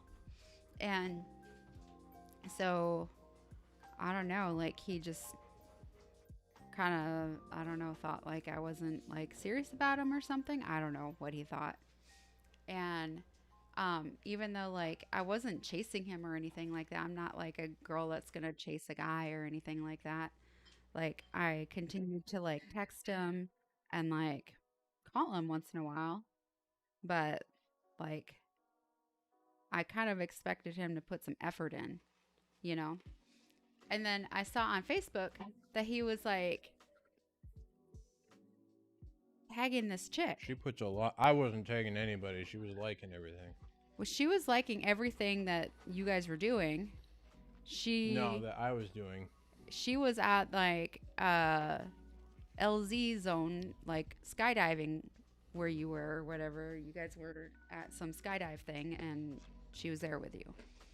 So I was like, well, obviously he's got some chick. I mean, I wasn't happy about it.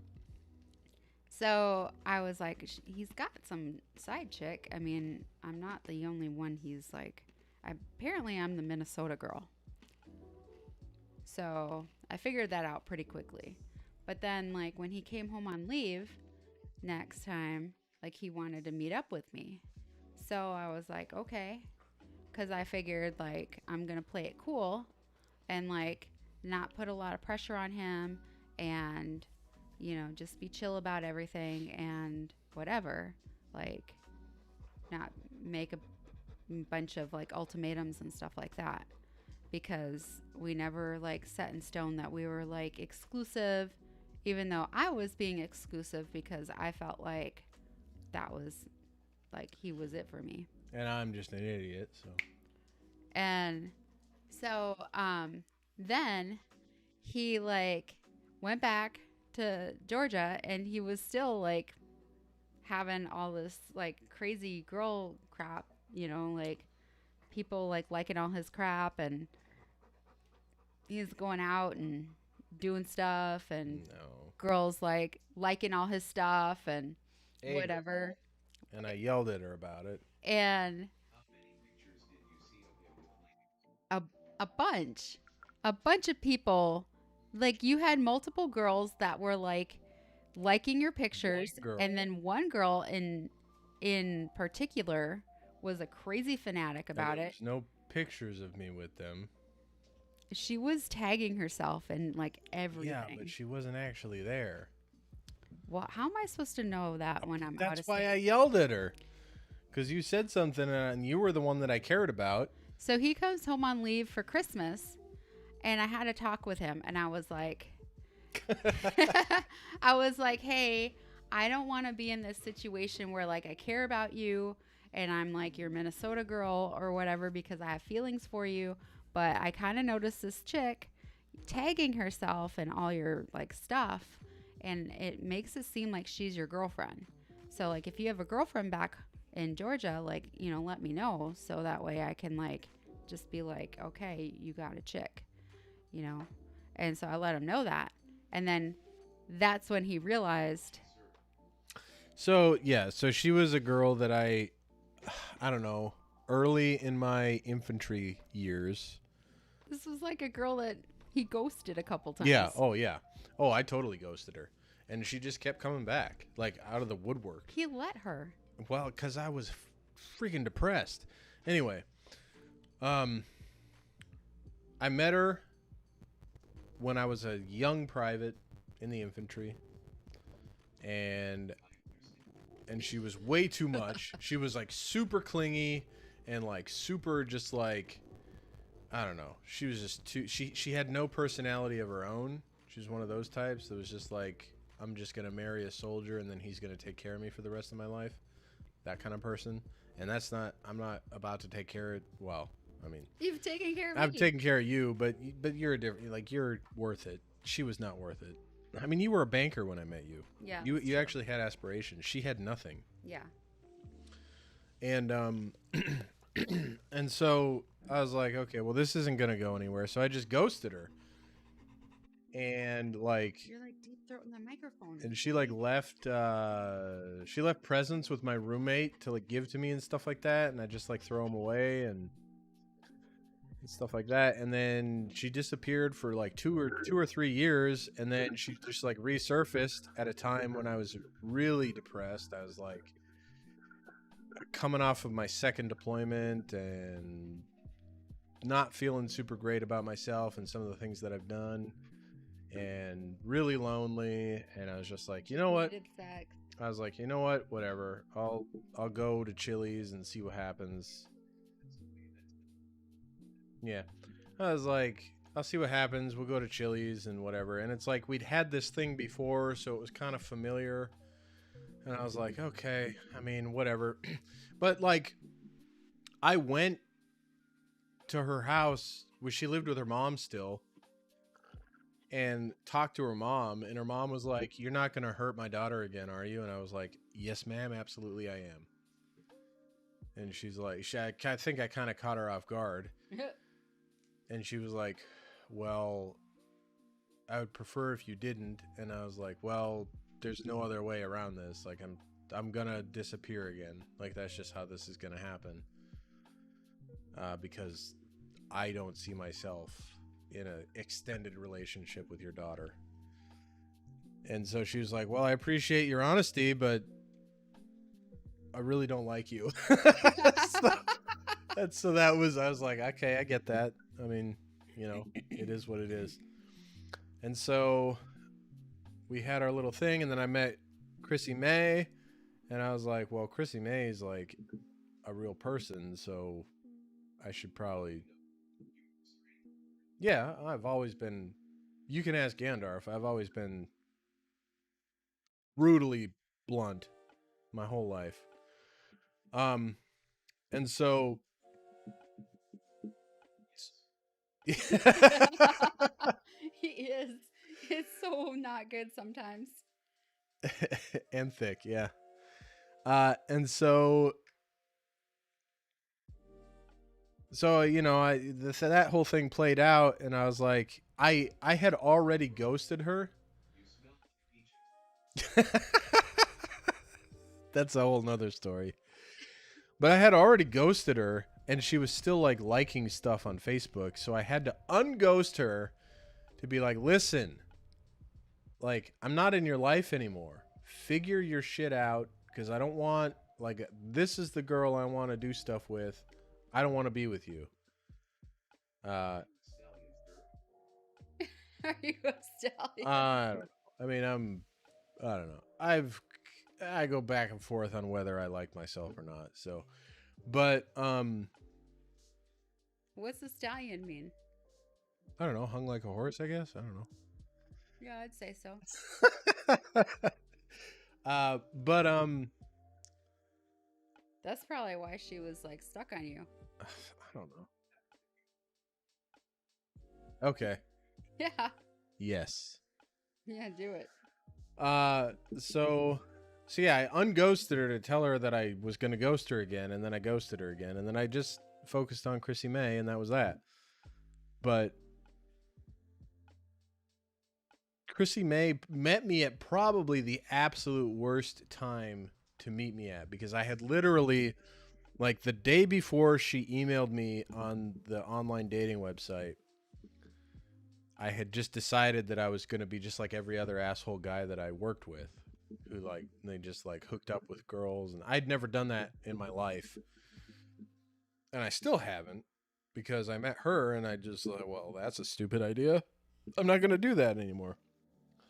But I had made that decision, and so I had like kind of started moving into that asshole, like, I just don't give a shit about anybody but myself kind of headspace.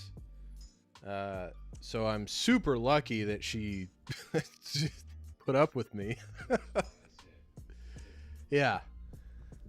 Yeah. I'm super lucky that she put up with me, because I was a raging asshole. Like, she met me at the absolute worst. And I think Gandalf, I don't know if you remember how I was at that time, but I was dealing with some shit from my first deployment, and I was dealing with some shit. Yeah. Yeah.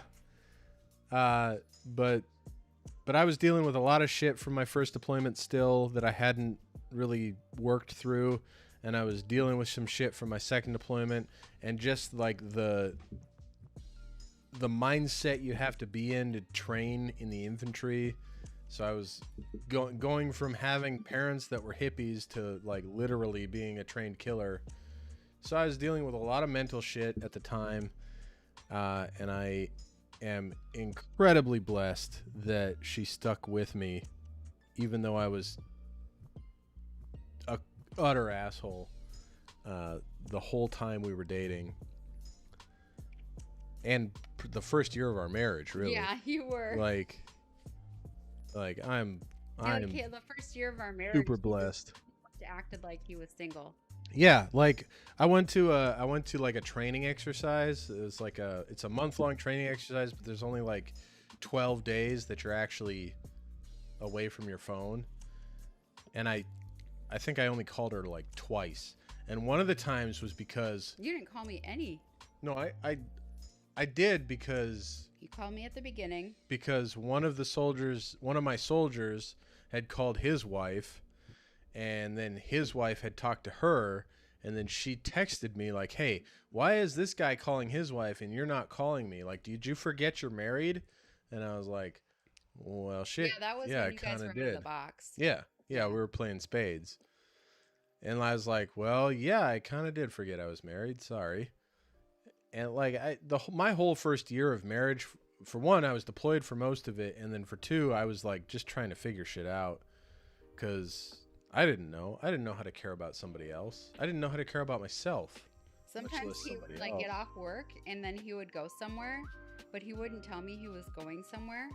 So I would just be thinking he's on his way home, and like he'd go to Barnes and Nobles or something, and like I'd be expecting him to come home. Well, that was more, that wasn't like, I wasn't going somewhere. I was dealing with stuff. Yeah, but you still weren't coming home. I know. Yeah. But it's like, yeah, I know. So I was like, oh my God, is my husband still at work? Do I make dinner? Like, what's going on? And then I'd find out from like other people at work that they were already home, because I'd see on Facebook that other people at your work were home. Yeah. You know? And then I'd be like, where's my husband? We fought a lot at the beginning, but I think ultimately the way that we worked through it is we talked. Like we communicated with each other. We talked through it. I swallowed my pride and was like, you know what? Yes, I'm a piece of garbage. Like, I've fucked up. I need to figure this out. I have a lot of shit going on in my head right now. And a lot of the early part of our marriage was me dealing with, undiagnosed PTSD. And I'm still not diagnosed. I still haven't gone to a therapist about it, but I had PTSD too. Right. That wasn't diagnosed. And we've both. It kind of like was hard, because like when you sent flowers to Emma, like, and I saw that like the reminder came up on your phone to send her flowers for her birthday, I like flipped a switch. I was like, oh, he's gonna leave me, because I already knew he sent flowers that one time, and I like freaked out about it. But now it's still a reminder in his phone, so what the hell, And so I was like freaking out. And then I didn't understand like why the heck it was still an issue. And for me, it wasn't like the reminder wasn't in my phone because I wanted to remember to send flowers to my ex-fiance. The reminder was in my phone because I just didn't care enough to remove it out of my phone. Like, I wasn't going to send her flowers that year because I screwed it up before and realized, well, shit, that's not, like, I care about Chrissy May. I was like, I care about Chrissy May. I don't want to mess this up, so I'm not going to do that again. But I didn't remove the thing from my phone because it didn't even occur to me. I was just like, well, I'm just not going to send her flowers anymore. It didn't occur to me. I didn't even remember that I had a reminder in my phone.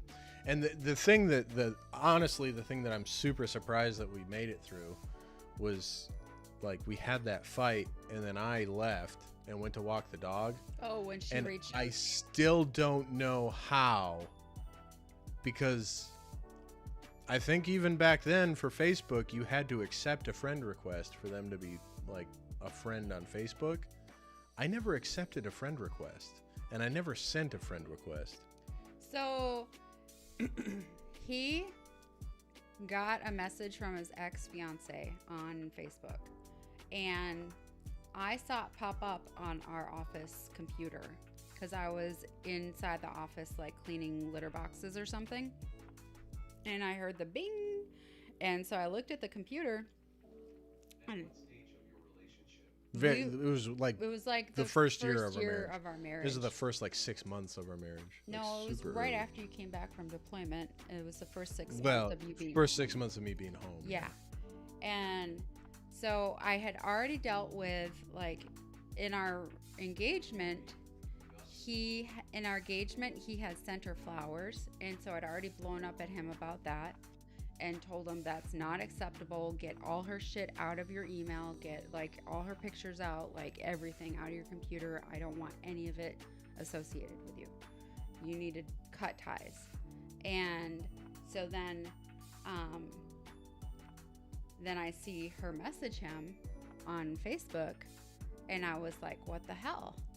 And it had like a conversation. So like, it wasn't just that like she had messaged him out of the blue. It was like he had messaged back, and then she was messaging him back. So I was like, why wouldn't he tell me that she messaged him and now she's messaging him back? So I was like, I went to a really dark place. And then as a backstory, Chrissy May's I'm her fourth husband. Yeah. So she's got an entire history of guys just mistreating her. I've been abused and I've been cheated on. Every husband I've been like badly abused, and except for me. Except for him, yeah. And so I was like putting all my trust in Gitch, and I was just like literally like my whole like soul went through the floor or something. I was like hurt.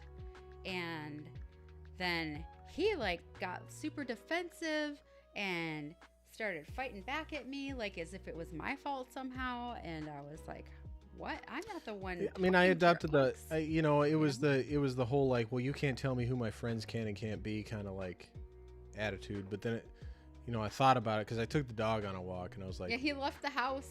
He stormed out of the house and left me.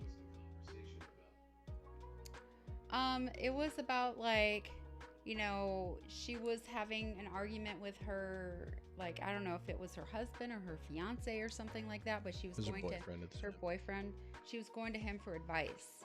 And I thought it was inappropriate. And I honestly don't even remember. It was 10 years ago. And... like... I didn't feel like it was appropriate that she run to him for advice anymore. Like, she could just go to a therapist if she needs advice at this point. Like, she don't need to go to her ex-fiance anymore. Like, she didn't want us to get married because then she wouldn't have him in her life anymore. So I just felt it was really inappropriate. it's not like she understood boundaries. She didn't want to be friends with me. She had bipolar, rapid cycling, manic depressive disorder, and borderline personality disorder. So she's probably a sociopath. I mean, And she just wanted to manipulate him. Yeah, to keep had all him kinds of- still like in her relationship realm. And I knew that because my sister has borderline personality and bipolar, so like I recognize that in his ex. And so I was like, yeah, she's just trying to keep him in her little grasp, so that way if her relationship doesn't work out, maybe she can like pull him back in. Yeah, it was a bad situation. But yeah, the fight I think was I had no idea that she had sent me the message at that time, because she was in the room when it came in, and she like read it, and I had not even, like, I hadn't gotten it yet. Because you didn't have it on your phone. Right, because at that time it was before smartphones. It was like I had a Razor flip phone, so I didn't get alerts for Facebook messages. So she read the whole thing on the computer, and like, you know, basically went to this space of like, well, shit, my husband's cheating on me, and I hadn't seen the messages, so I didn't know. I still to this day don't know what she wrote, because I didn't read it. I just deleted everything. Like, after the fight and everything, I just deleted it all. I mean, you responded to one of them. Yeah, but that was like months before. Like, you read it as because everything was whatever logged. You read it as a conversation that had been going on, like, but it had been like, it was before we were married, I think, that response that I made. And it was me saying, yeah, I think I'm gonna marry her. It was us talking about you, because she didn't want me to marry you, and I was like, no, I'm gonna marry her. That was the conversation. No, but then she was also talking about her boyfriend, and then But that's the part of the conversation I never you got. responded to it. Did I? Yeah. Oh, I don't remember. I don't remember that part, and I don't know what she sent after that. Like, whatever she sent that caused the fight, I don't know, because I never read it. I just deleted everything. Well, she asked you to call her, and she left her phone number. Ah. Well, I never did. But the thing that's weird is I have never figured this out, because when I stormed out of the house to take the dog on a walk, and I was doing all this thinking, and I was like, because I had gotten super defensive, and I'd been like, you can't tell me who my friends can and can't be, and blah, blah, blah, whatever, blah, blah, blah, blah. And then I just left the house, because I was like, well, this is going nowhere. I'm getting angry. She's getting angry. I don't want to end up in a divorce in my first year of marriage, so I'm just going to leave and take the dog for a walk. So I went and took the dog for a walk, and I was just like, while I was out there, I was just thought about everything, and I was like, you know what? Yeah, I probably shouldn't be talking to my ex-fiance. And she's got a legitimate reason. Chrissy May's got a legitimate reason to be pissed off that I have talked to her. And I'm just going to delete everything when I get back to the house and apologize, and we'll talk about it, and we can work through it. But somehow, by the time I got back to the house, by the time I had got back to the house and thought through all that, somehow she had been accepted as a friend on my Facebook again. Like, and I like, because even back then, as far as I know, you still had to send the friend request and accept the friend request. So I don't know how it happened. I never thought you did it. Yeah, and I never sent a friend request, and I never accepted a friend request. She might have. Yeah, that's actually a good point, Gandalf. She might have had my password information and all that stuff, now that you mention it. That answers probably a big mystery of my life. Honestly. Yeah, that's true. It's not like it's like, I mean, she was with you for a really long time. Yeah, 8 years, yeah. Yeah, and probably knew your passwords and stuff for a long period of time. Chrissy Mays, I just apologized. I mean, I groveled for, I don't know, like a month straight, and just told her I'm sorry, and brought flowers home and like you know, deleted everything. Like that was a big thing. Like I deleted everything out of my Facebook. I deleted everything out of my Facebook, like all of my, not even ex-girlfriends, like all of the females that I had ever talked to, deleted out of my Facebook. So funny. Well, because they weren't just like girls I graduated high school with and stuff. They weren't even people that I talked to ever. You had people that you had like talked to on Plenty of Fish and stuff. It was funny. Well, yeah, those, yeah. I mean, You had people that were like asking for money. yeah. But yeah, so I deleted everything, and then you know the whole like, you're the only one I care about, then this is my proof kind of thing, and then we talked like and the big thing is for the way that we have lasted.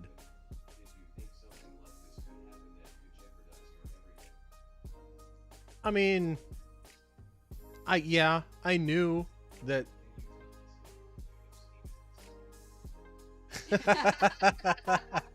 Steven!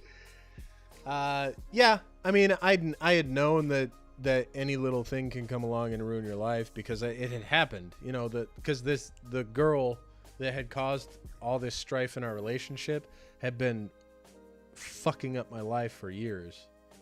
Gandalf can tell you. And they had tried to tell me. Gandalf had tried to tell me. All my friends at the time had tried to tell you. had tried to tell me. Chrissy May had tried to tell me when she met me. And I just didn't want to listen to any of them. Because, you know, especially as a young man, you're in your 20s, you think you got it all figured out. And anybody that's trying to tell you that you don't just doesn't get it. You know? remember specifically when it was like after he had gotten back from deployment and I was talking to him on the phone. I was driving back to my place after work and I was just talking to him and he was like, oh gosh, I just got an email from one of my friends and I need to check in with them because things don't seem right. And I was like, oh, so I'm like, Yeah. So your friend is having issues. And he was like, yeah. So I understand the language of guys. Like, I understand when guys are having issues with male guys.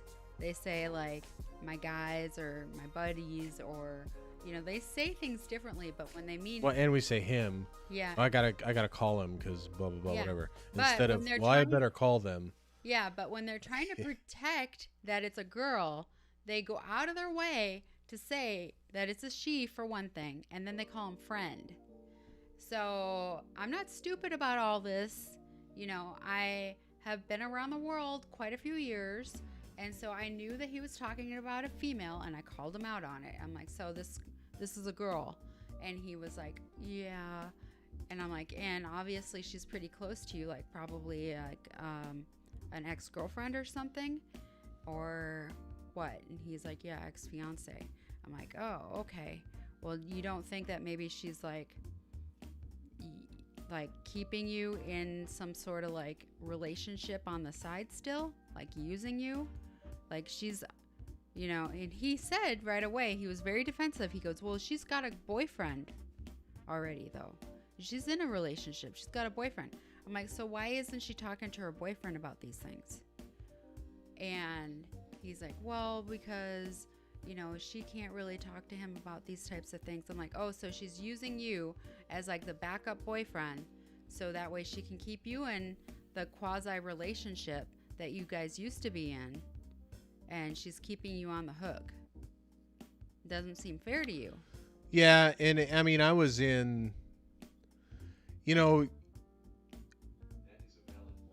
yeah, and when you invest a lot of emotional energy into somebody, and then they don't, like, they're the ones that decided to walk away from the relationship. Like, I didn't, at the time, I wasn't the one that ended the relationship. She just decided she was done with me and went on to another relationship. And so I had I mean, I'm talking about like having dishes and shit thrown at me, going through her diagnosis with rapid cycling bipolar disorder, and then learning about all that shit, like reading the books, and like figuring out like, okay, well, how do you love somebody with this kind of disability? And like, and a lot of the books are like, you know what, if you are in a relationship with somebody with this disability, you should probably stop. I'm just telling you right now. Like, every book I read was like, you cannot successfully navigate a relationship with somebody that has this disability especially if they are just in the beginning of their diagnosis. And they're right.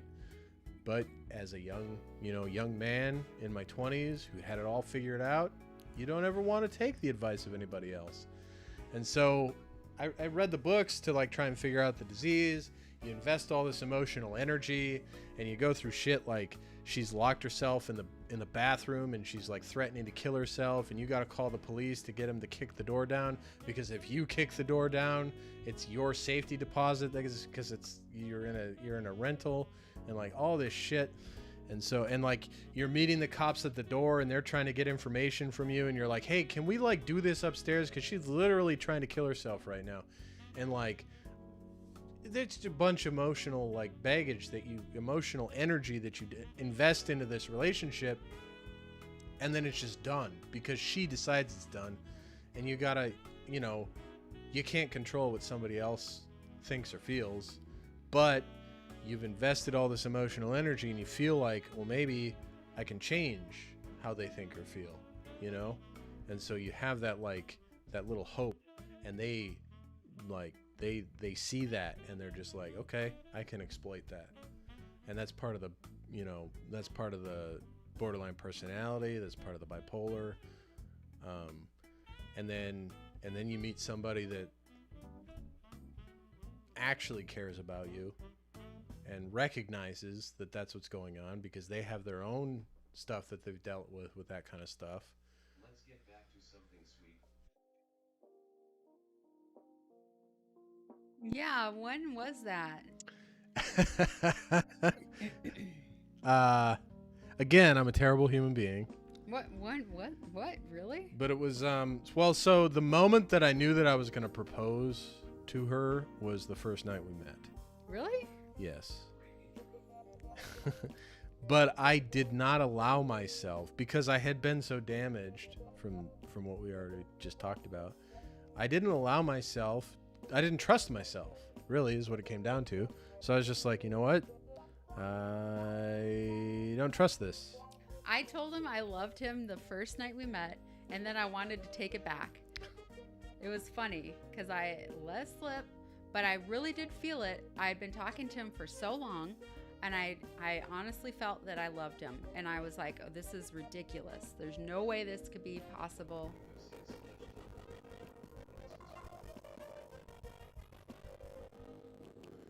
But yeah, so I knew the first night, I just didn't trust myself. And so I put up a wall, and I put up this front that I was like some sort of playboy, even though I wasn't. But, perception is 90% of the truth. So what she saw is what she believes. That's her truth.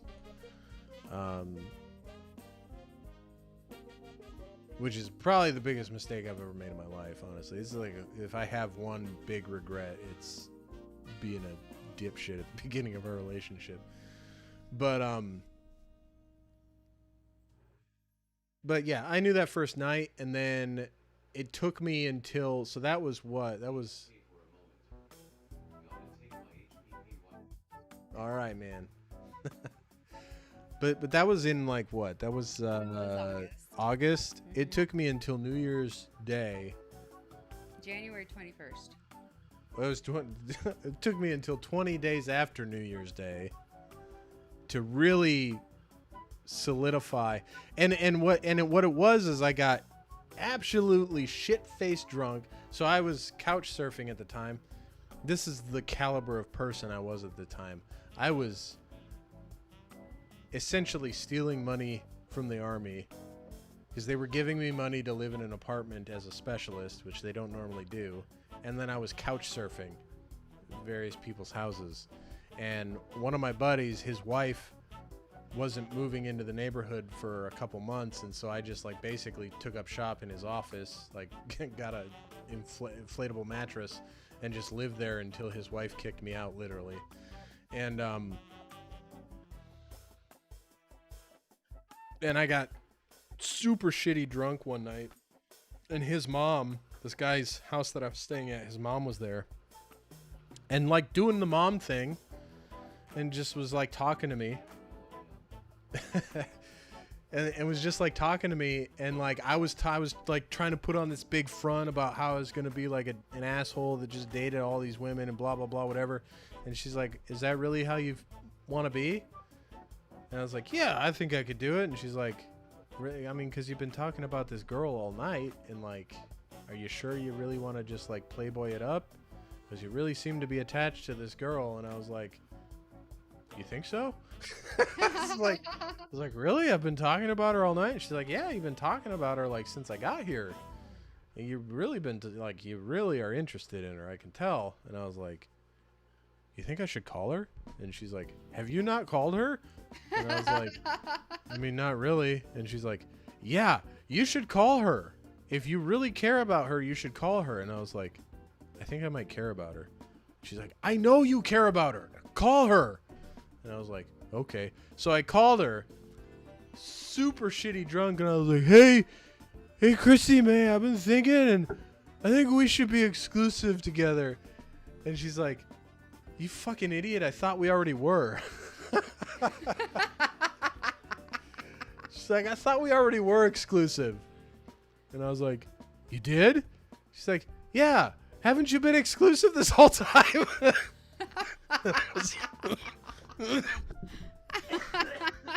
Sorry, we're getting over an illness here. Yeah, I had a cold not too long And ago. I have no idea.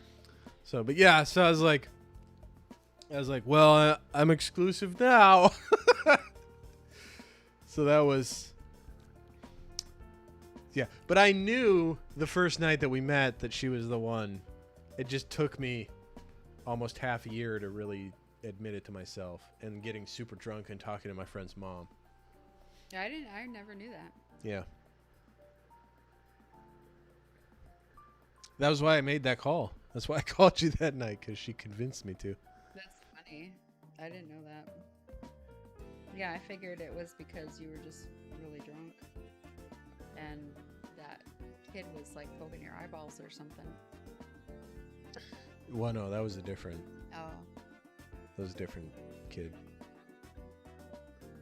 Oh yeah, We've been through some crazy shit. we've been together for 10 years. We've been through a lot of really hard, like I think a lot of stuff that most people wouldn't make it through, honestly.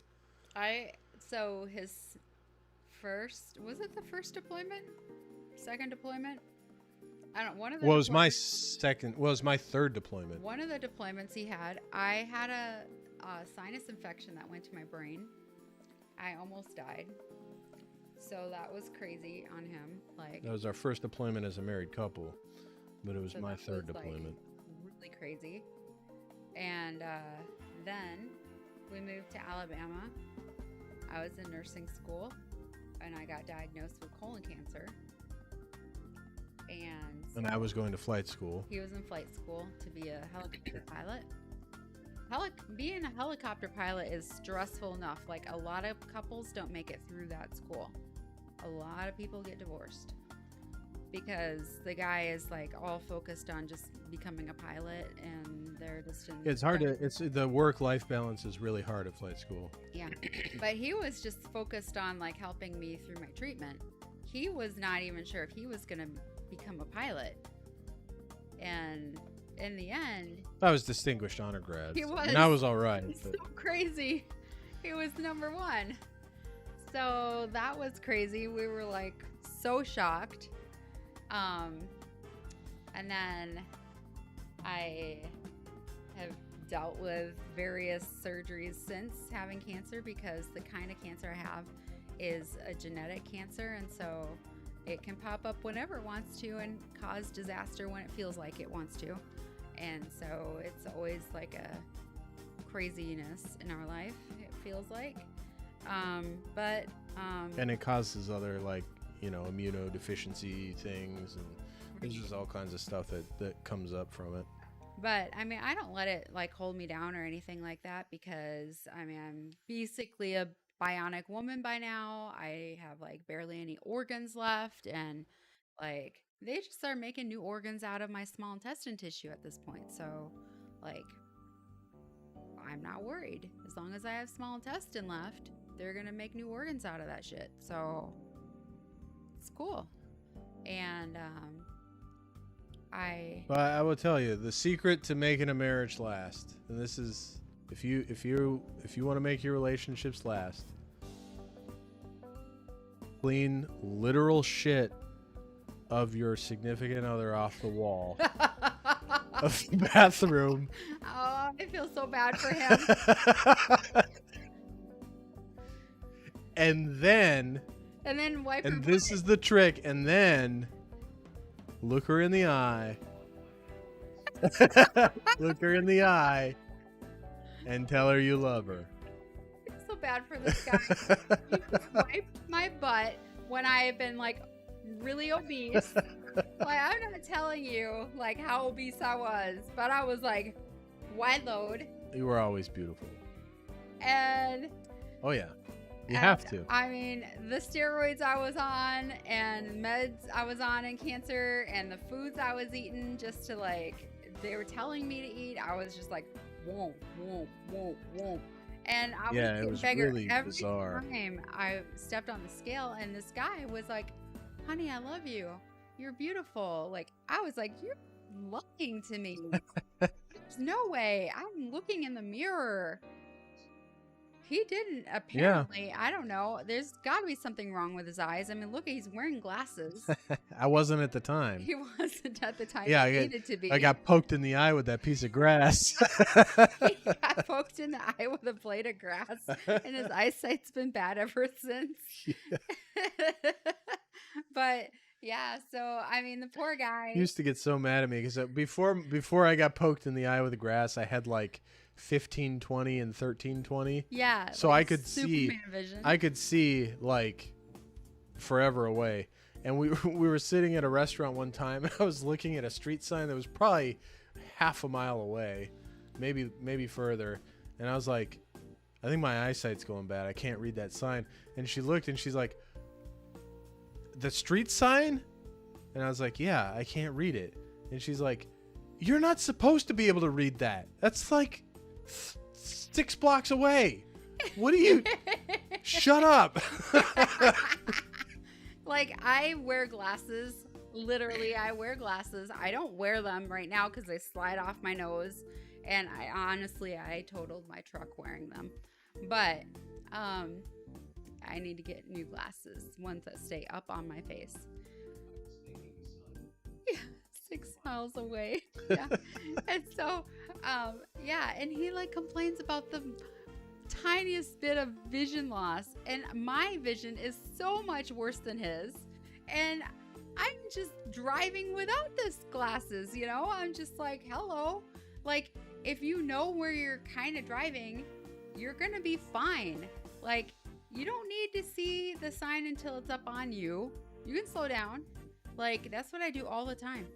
So what if I look like a tourist? People will live.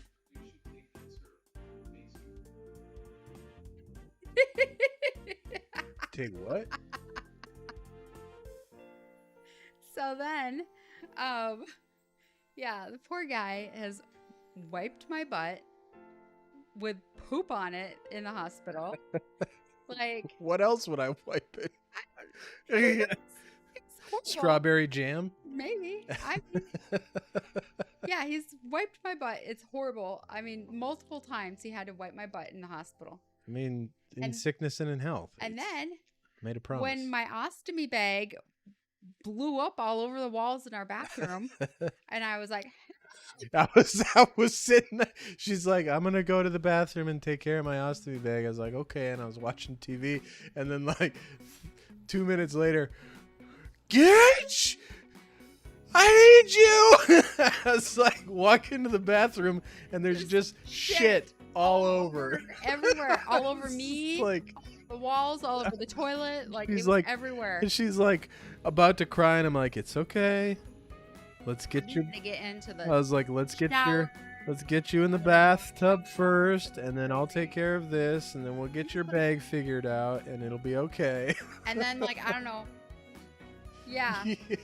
I don't know how many times he put, like, the colostomy bag on me. And, like, oh, and then when he had to push my intestine back into my body, like, that was crazy. He was massaging my intestine back into my body because it was, like, spewing out. It was just like, bloop, bloop, bloop, bloop. I was, like, freaking out. The preparation H didn't work. They told us if you put preparation H on the end, it'll just, like, suck back in, and it did not. No, we had to use sugar. But I didn't do it. I was like...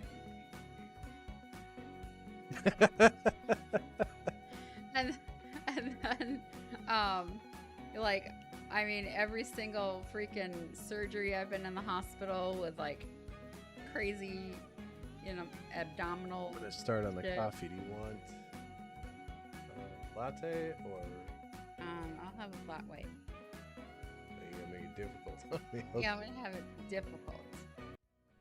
Yeah, he's just made, like, everything, like, poor guy. I mean, I feel really bad for him, but he literally has had nothing but a rough road our entire 10 years. It's not been easy. I mean, maybe it's easy to love me. We are very happy. We do have, like, a fun time, like, just hanging out, and we're always laughing together and stuff like that, but we've had our rough road with, like, my health, for sure.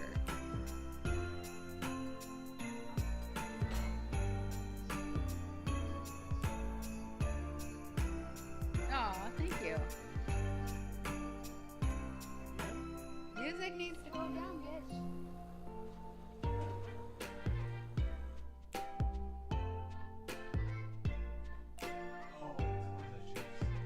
Oh. What scene? Oh. How's that? What? Which coffee scene? Are they seeing something I don't see?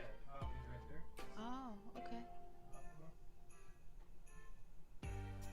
Is that better? This little puppy here, we're babysitting him for the Christmas. Yeah, it's Fairlife milk. Yep.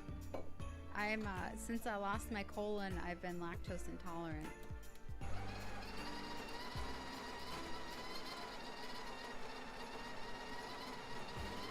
So I need protein and I need lactose-free milk.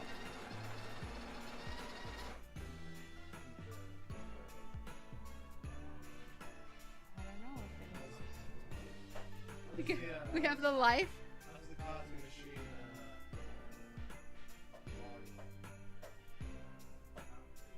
Not great. Oh. Hold on. Gotta put some filters on here. No, jeez. Christine ever thought about straight? No. Actually, funny story about that. So, one of my ex-boyfriends, my first boyfriend ever, we dated for a few months back when I was 13. He's a regular on the stream sometimes. He will, like, talk about, you know, like, technical issues and stuff. I don't know if he's if it gets into the red, the one above what I'm talking. Yep. Oh, okay. I don't know if he's a first love. Who was your first love? You think so? Who was your first boyfriend? He was my first boyfriend. Yeah. I don't know if he loved you. Yeah. So, we didn't date for super long. We broke up because we were just 13. I don't know why we broke up, honestly. Well, yeah, he's autistic. And so he wasn't very, like, And you were 13. and I was 13. So I didn't know he was autistic. I honestly didn't learn that he's autistic until just this year. But we've stayed friends all the years since. Like, we've been friends since. We were just really good friends since. And he started dating a chick in high school and he married her. And she was super jealous of me. Like, super weird because, like, I was just his friend. And because we were friends, like, all growing up. And my mom and his mom were friends. Like, I really felt like my mom could, like, gain something from his mom. My mom was really kind of, like, weak. Didn't really have a backbone or anything like that. His mom really did. And I really hoped my mom would gain something from that. But she really didn't. But so we were always friends and everything, but his first wife, like, really hated me. And I even went out to sing karaoke with her and everything, and she, like, was like, yeah, I don't know, I just hated you, you know, in high school and after Andy and I got married because he was friends with you, but, I mean, I married him, so I don't know why I was so jealous of you. And I was like, yeah, it's crazy because, I mean, I got married and everything, like, I had my own life. Like, I mean, I wasn't, like, intruding on your relationship or anything. Like, it's weird. So, anyway, years down the road, he got remarried to some other chick. And I checked in on him and stuff. And we, like, reconnected because his mom died of cancer. My dad died of cancer. And so we were, like, you know, reconnecting our friendship and everything. And his little brother always felt like a little brother to me. And so I was, like, talking to them online all the time. Like, we were playing poker games online and stuff like that. Gitch was super jealous. So these guys are, like, millionaires. Between the inheritance that they got from their mom and then what he got from, like, a business that he was connected to from working. And so, like, that doesn't matter anything to me. Like, he's still just my friend. He's not somebody that I think that could ever, like, put, like, he's not anybody that I think that could put, like, emotional value into a relationship with me, I don't think. I think that, like, when I've been sick and stuff like that, he'll ask me occasionally if I'm doing okay, but then it's back to him. But, you know, Gitch is just like, hey, I'm going to do everything for you. You know, I'm really into, like,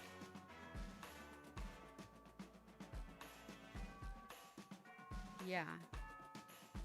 And so Gitch was, like, super jealous. He thought I was going to leave him for this, like, guy that I dated when I was 13 that was a millionaire. And I was like, why? Why would I leave you for some guy? Like, I'm not in love with him. Like, he's like, because he can give you everything I can't. And I was like, yeah, he was like, what? We got a new host ever gonna meet the boat host? What? I'm so confused. And so he just literally thought that I was gonna leave him for money. And I was just like, money doesn't do it for me. Like, I honestly have everything in this house that I want. Like, if I want something, I buy it. I really do. And Gitch knows that. I mean, he sees the bills. So I pay them. he pays them. Yeah. So, I mean, if I want something, I just buy it and then we have the bill for it. So, I mean, gets paid. And, I mean, I'm not gonna, like, leave him for some guy with money. Suspicious if I had not seen you two look at each other. You'd be suspicious? Thanks, honey. Oh, I get to finally drink out of this cup? That's the flat white cup. That's cool. Whoops. I get kind of jealous sometimes because Gitch works with a bunch of females at his work that are like super smart pilots.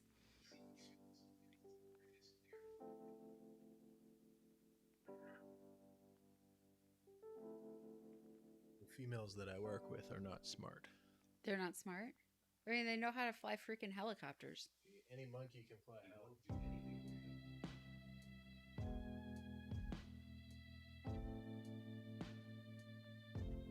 Fly a helicopter. Are you a monkey, are you saying?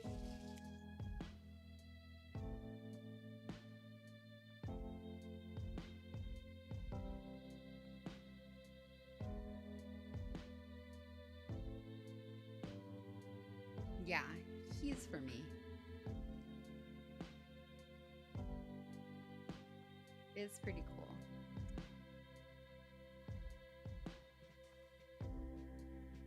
That's pretty cool that other people can tell.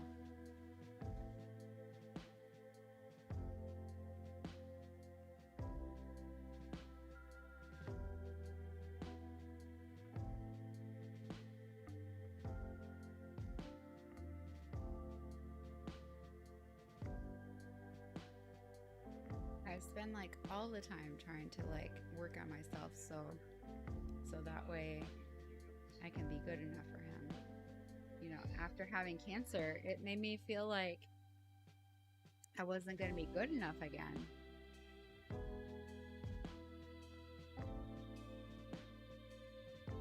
Well, 'Cause- thank you. I don't know, because I used to be like the breadwinner in the house and, you know, being a business banker. And then afterwards, like, I lost my career, and then, you know, he became the breadwinner. She didn't know tied I her care. identity to her success a lot. Yeah, I did tie my Is this identity. microphone picking me up? Is this microphone picking me up over there? I think so, maybe. Yeah, the number 7. Okay. Yeah. So yeah, she He's got you. she tied her identity to her job quite heavily. Yeah, I So when did. she lost it, she felt like she lost a lot of herself.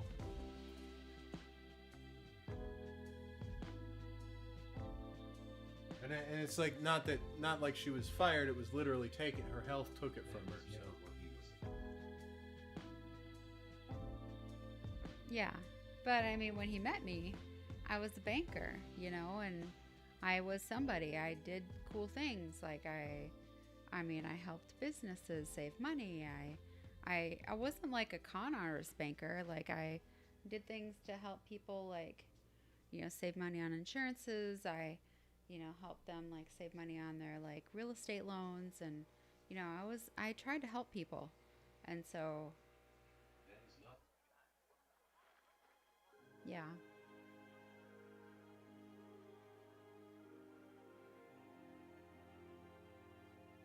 So now I'm just trying to become a nurse.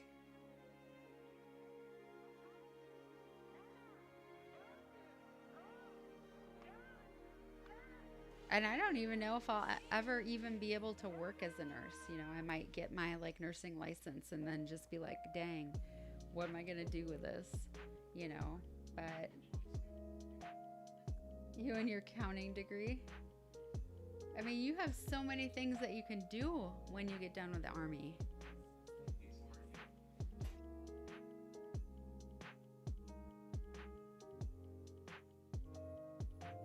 Yaz, what do you do when you're like, what do you do for your job?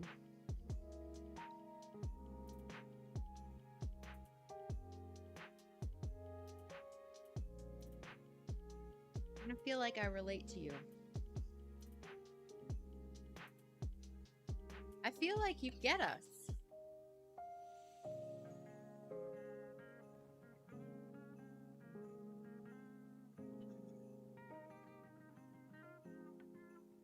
the show, always meeting interesting people. Well, no, you have much more important things. I'm speaking. How sticking up. I am a lonely Amazon warehouse worker. Well, thank God you weren't in that one in the tornado. You would have been a dead Amazon warehouse worker.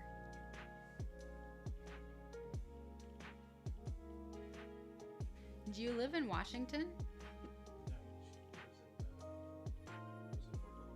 Oklahoma City? How did I miss that? The beer.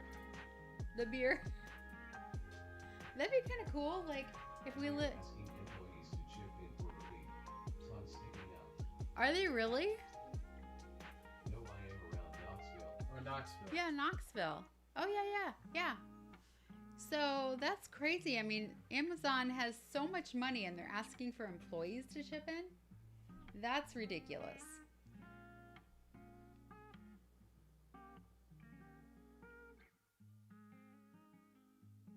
Do you like living around Look Knoxville? at that froth. Hi, Karen. See that froth? Karen? I'm not Karen. Hey, we get a free holiday ham. Tongue sticking out. You get a free holiday. Is it boneless?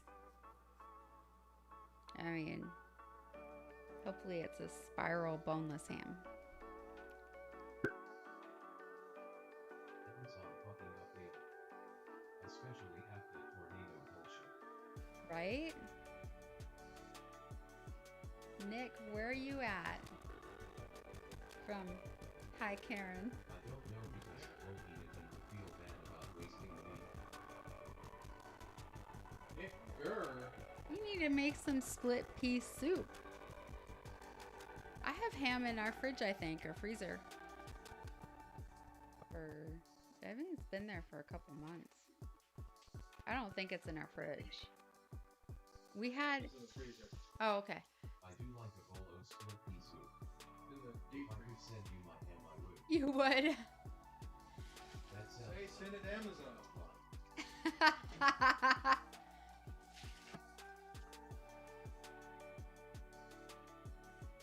So we had a French exchange student for a while. She turned out to not work out so well. But for a bit there, I was trying to cook food that would be on her level. So she compared America to France quite a lot. I mean, what can you expect? I mean, she was from France and she had high expectations for America. We could not meet them. And Well, she came to North Carolina. yeah, she came to North Carolina. I mean, what do you want? She was a teen. Yeah, she was 17. And, we have a child. We have that little baby that was my sister's. Tongue sticking out. Child with a traumatic background. Child with a traumatic background that is autistic. And, she's a sweet girl. If you're new to the show, we call this the coffee cool down. Let's get back to get rid of the coffee can there. Call this the coffee cool down. It's where we sip our coffee and we cool down.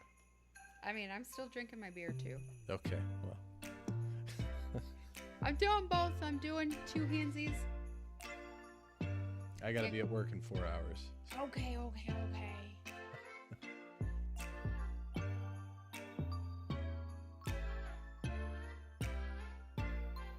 Oh.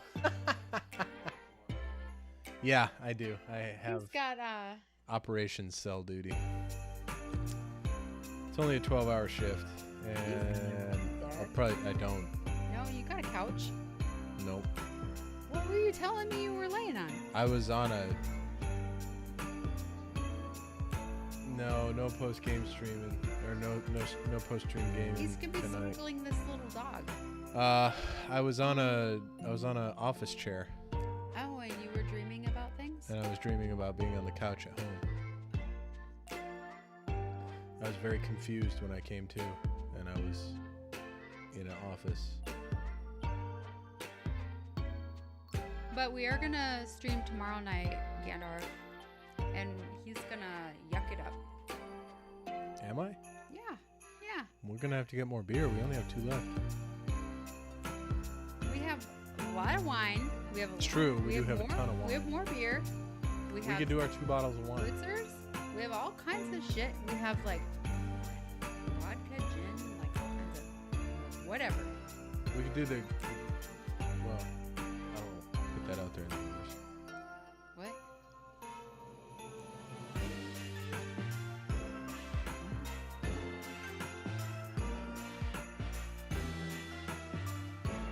Oh, I want Sweden. Sweden? Oh, I want to go to St. Lucia Islands. I want to sail from the Boston Harbor to Sweden. That's my big thing I want to do. I want to go somewhere warm where they speak French. It's warm in Sweden. They speak Swedish.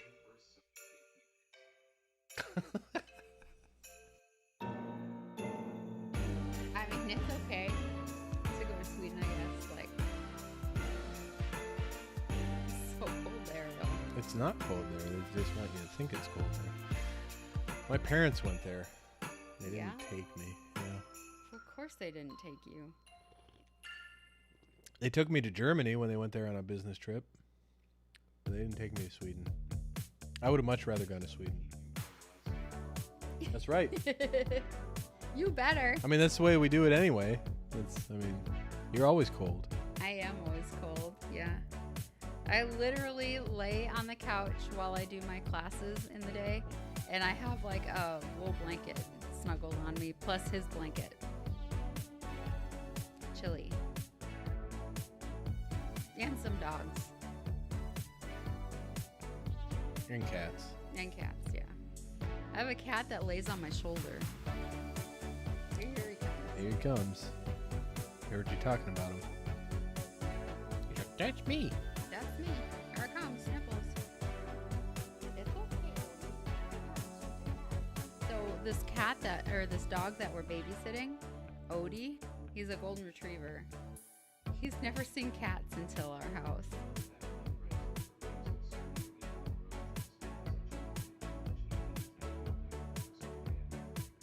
Really? You're a nuclear reactor. It's like the kiddo. Yeah, our child is like a sweat bomb. It's like impossible to get her to wear appropriate clothing in the winter. No, it's like freaking cold outside, and she's like, I'm gonna wear shorts and she cuts up her t-shirts, and they're like barely covering her boob area. Where did you get your tail licked?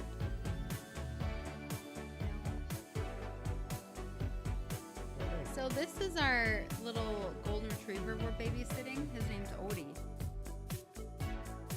He's attached to me. He thinks he's my little buddy. I've taken some selfies with him, and I sent him to his mama, and she's just so happy. She's like, oh my God, he's being so sweet with you. He is so a very gorgeous. pretty boy. So we're actually You're just a handsome man. we're getting a golden retriever Irish setter puppy in January. Stand up nice and tall. That's gonna be my service dog. And so I'm You pretty. have something to say, Odie? You going to talk? No, he's shy. So we're pretty excited that we had this dog just to try out with our pups to see how they took a big dog. And they liked him. I mean, Pierre liked him a little too much. Pierre was humping him all the time today. So Here, we have 2 Coton de Tuileries. They're like you'd little... have to like look up Coton de Tuileries on the internet to see what the breed looks like. Well, they look like a Bichon Frise. They look, yeah, but with really long hair typically. Yeah. And Coton is Coton. Yeah, it's cotton from Tulier. Yeah, Tulear. A-R. Hey, Yeah. don't take my hair out. Tulle ear. It's like the. It's from Madagascar. Yeah, it's a breed from Madagascar. I was playing GeoGuessr.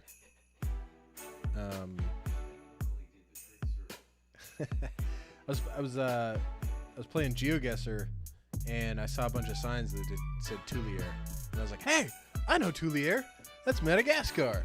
And then I I got within like 50 feet. It was awesome. So I had a service animal before. I had a golden retriever. She was trained. I sent her for training and everything. She was the sweetest dog ever. We got her from one of his friends. His mom bred golden retrievers, and it was like our wedding present actually from them. And she was the sweetest dog. Her name was Ginger, and she matched my hair color. She was the same red color, and she was so adorable. I took her everywhere with me that I ever went, and I loved her. And she got trained, and she was so awesome. Like if I ever had like a panic attack or anything, like I could like do this little hand signal and she would like cause chaos, and like I could get out of the situation. I'd just leave because people would think my dog was like going crazy.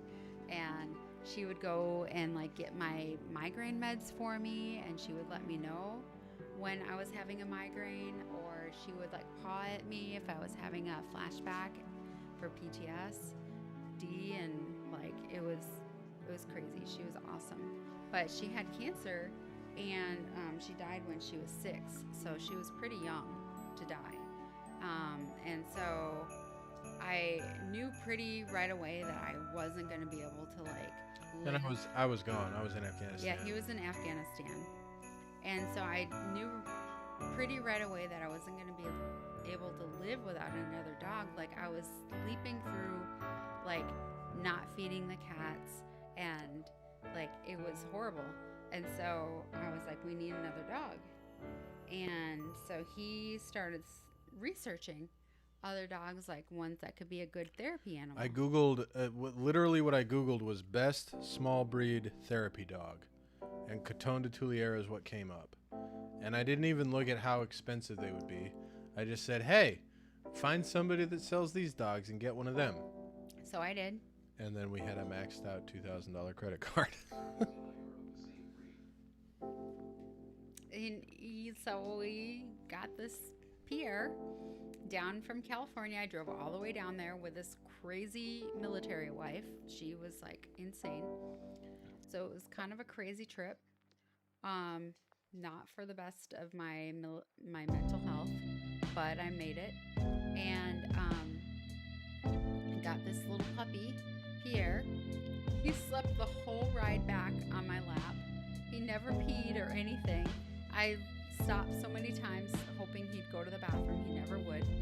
And then we get him home and everything, and he was just like sweetest little dog ever. And then like later that year, we bring Gitch home on emergency leave so that way we can pick up my niece, because now it's brought to our attention that we need to bring her home with us. And all of a sudden, this puppy who was attached to me is now attached to her, and he loves her more than me. So he's no longer a good service dog for me. He likes her, and she was having seizures at the time. So it was better for her more than me that he needed her and she needed him. But she also doesn't really like dogs all that much. She doesn't like animals all that much. It comes and it goes. Yeah. Well, she likes animals insofar as they're like trinkets and toys. Yeah, she She like doesn't like to actually take care of them. yeah, she doesn't like to take care of them, and she likes them like when they're convenient. Yeah. So he spends all his time just like, please give me your attention, all your attention, please, I love you. But she's just like, no, get off me. But he loves her. He doesn't love me that much. So I need a different animal for my service animal. So And then we got his mom. yeah, but then we got his mom that was just given to us because we treated him so well, and she was free. All I had to do was just fly out there and pick her up. And she's sweet, but she's really old. So she just sleeps all day. Not a good therapy animal.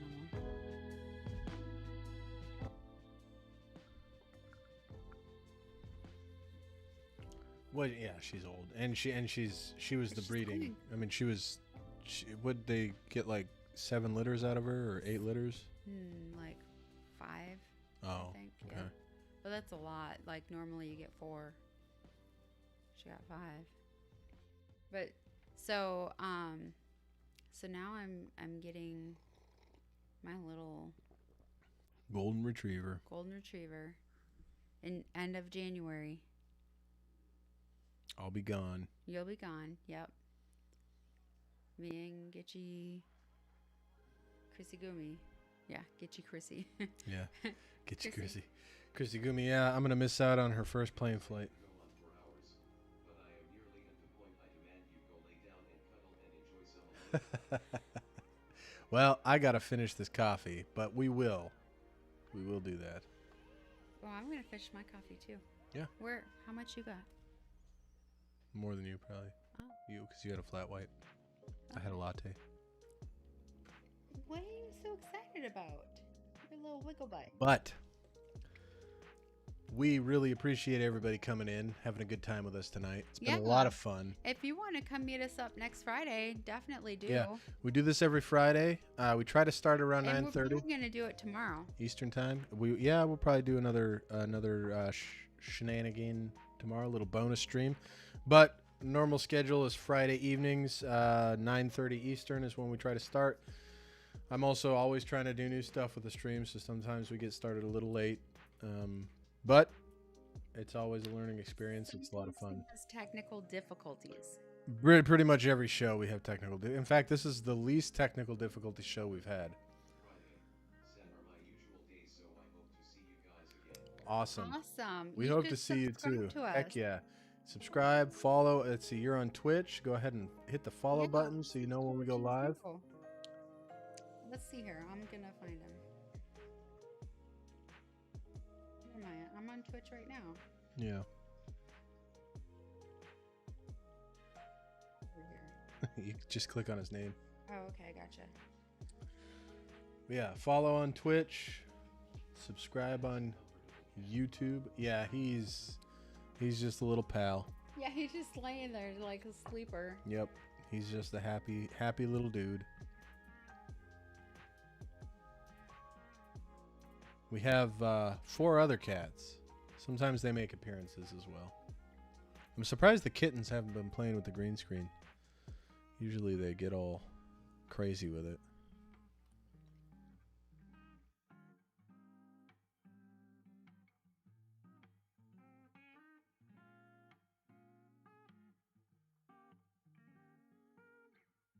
All right, my coffee is done. What? How'd you do that? Well, I drank it. And with that, Is it 320 or 3200? 3200. You guys are awesome. Thank you, Kaz. Thank you for coming in. We really appreciated talking to you. It was good to get to know I you. followed Kaz. Anybody else that came in and enjoyed the show, we love having you. Even if you don't chat, we're just here to entertain and hang out with. If you're new here, hit the follow button, hit the subscribe button, the like button, wherever you're at. Do all the things so you know when we go live again. And until next time, pour on. Pour on, you guys.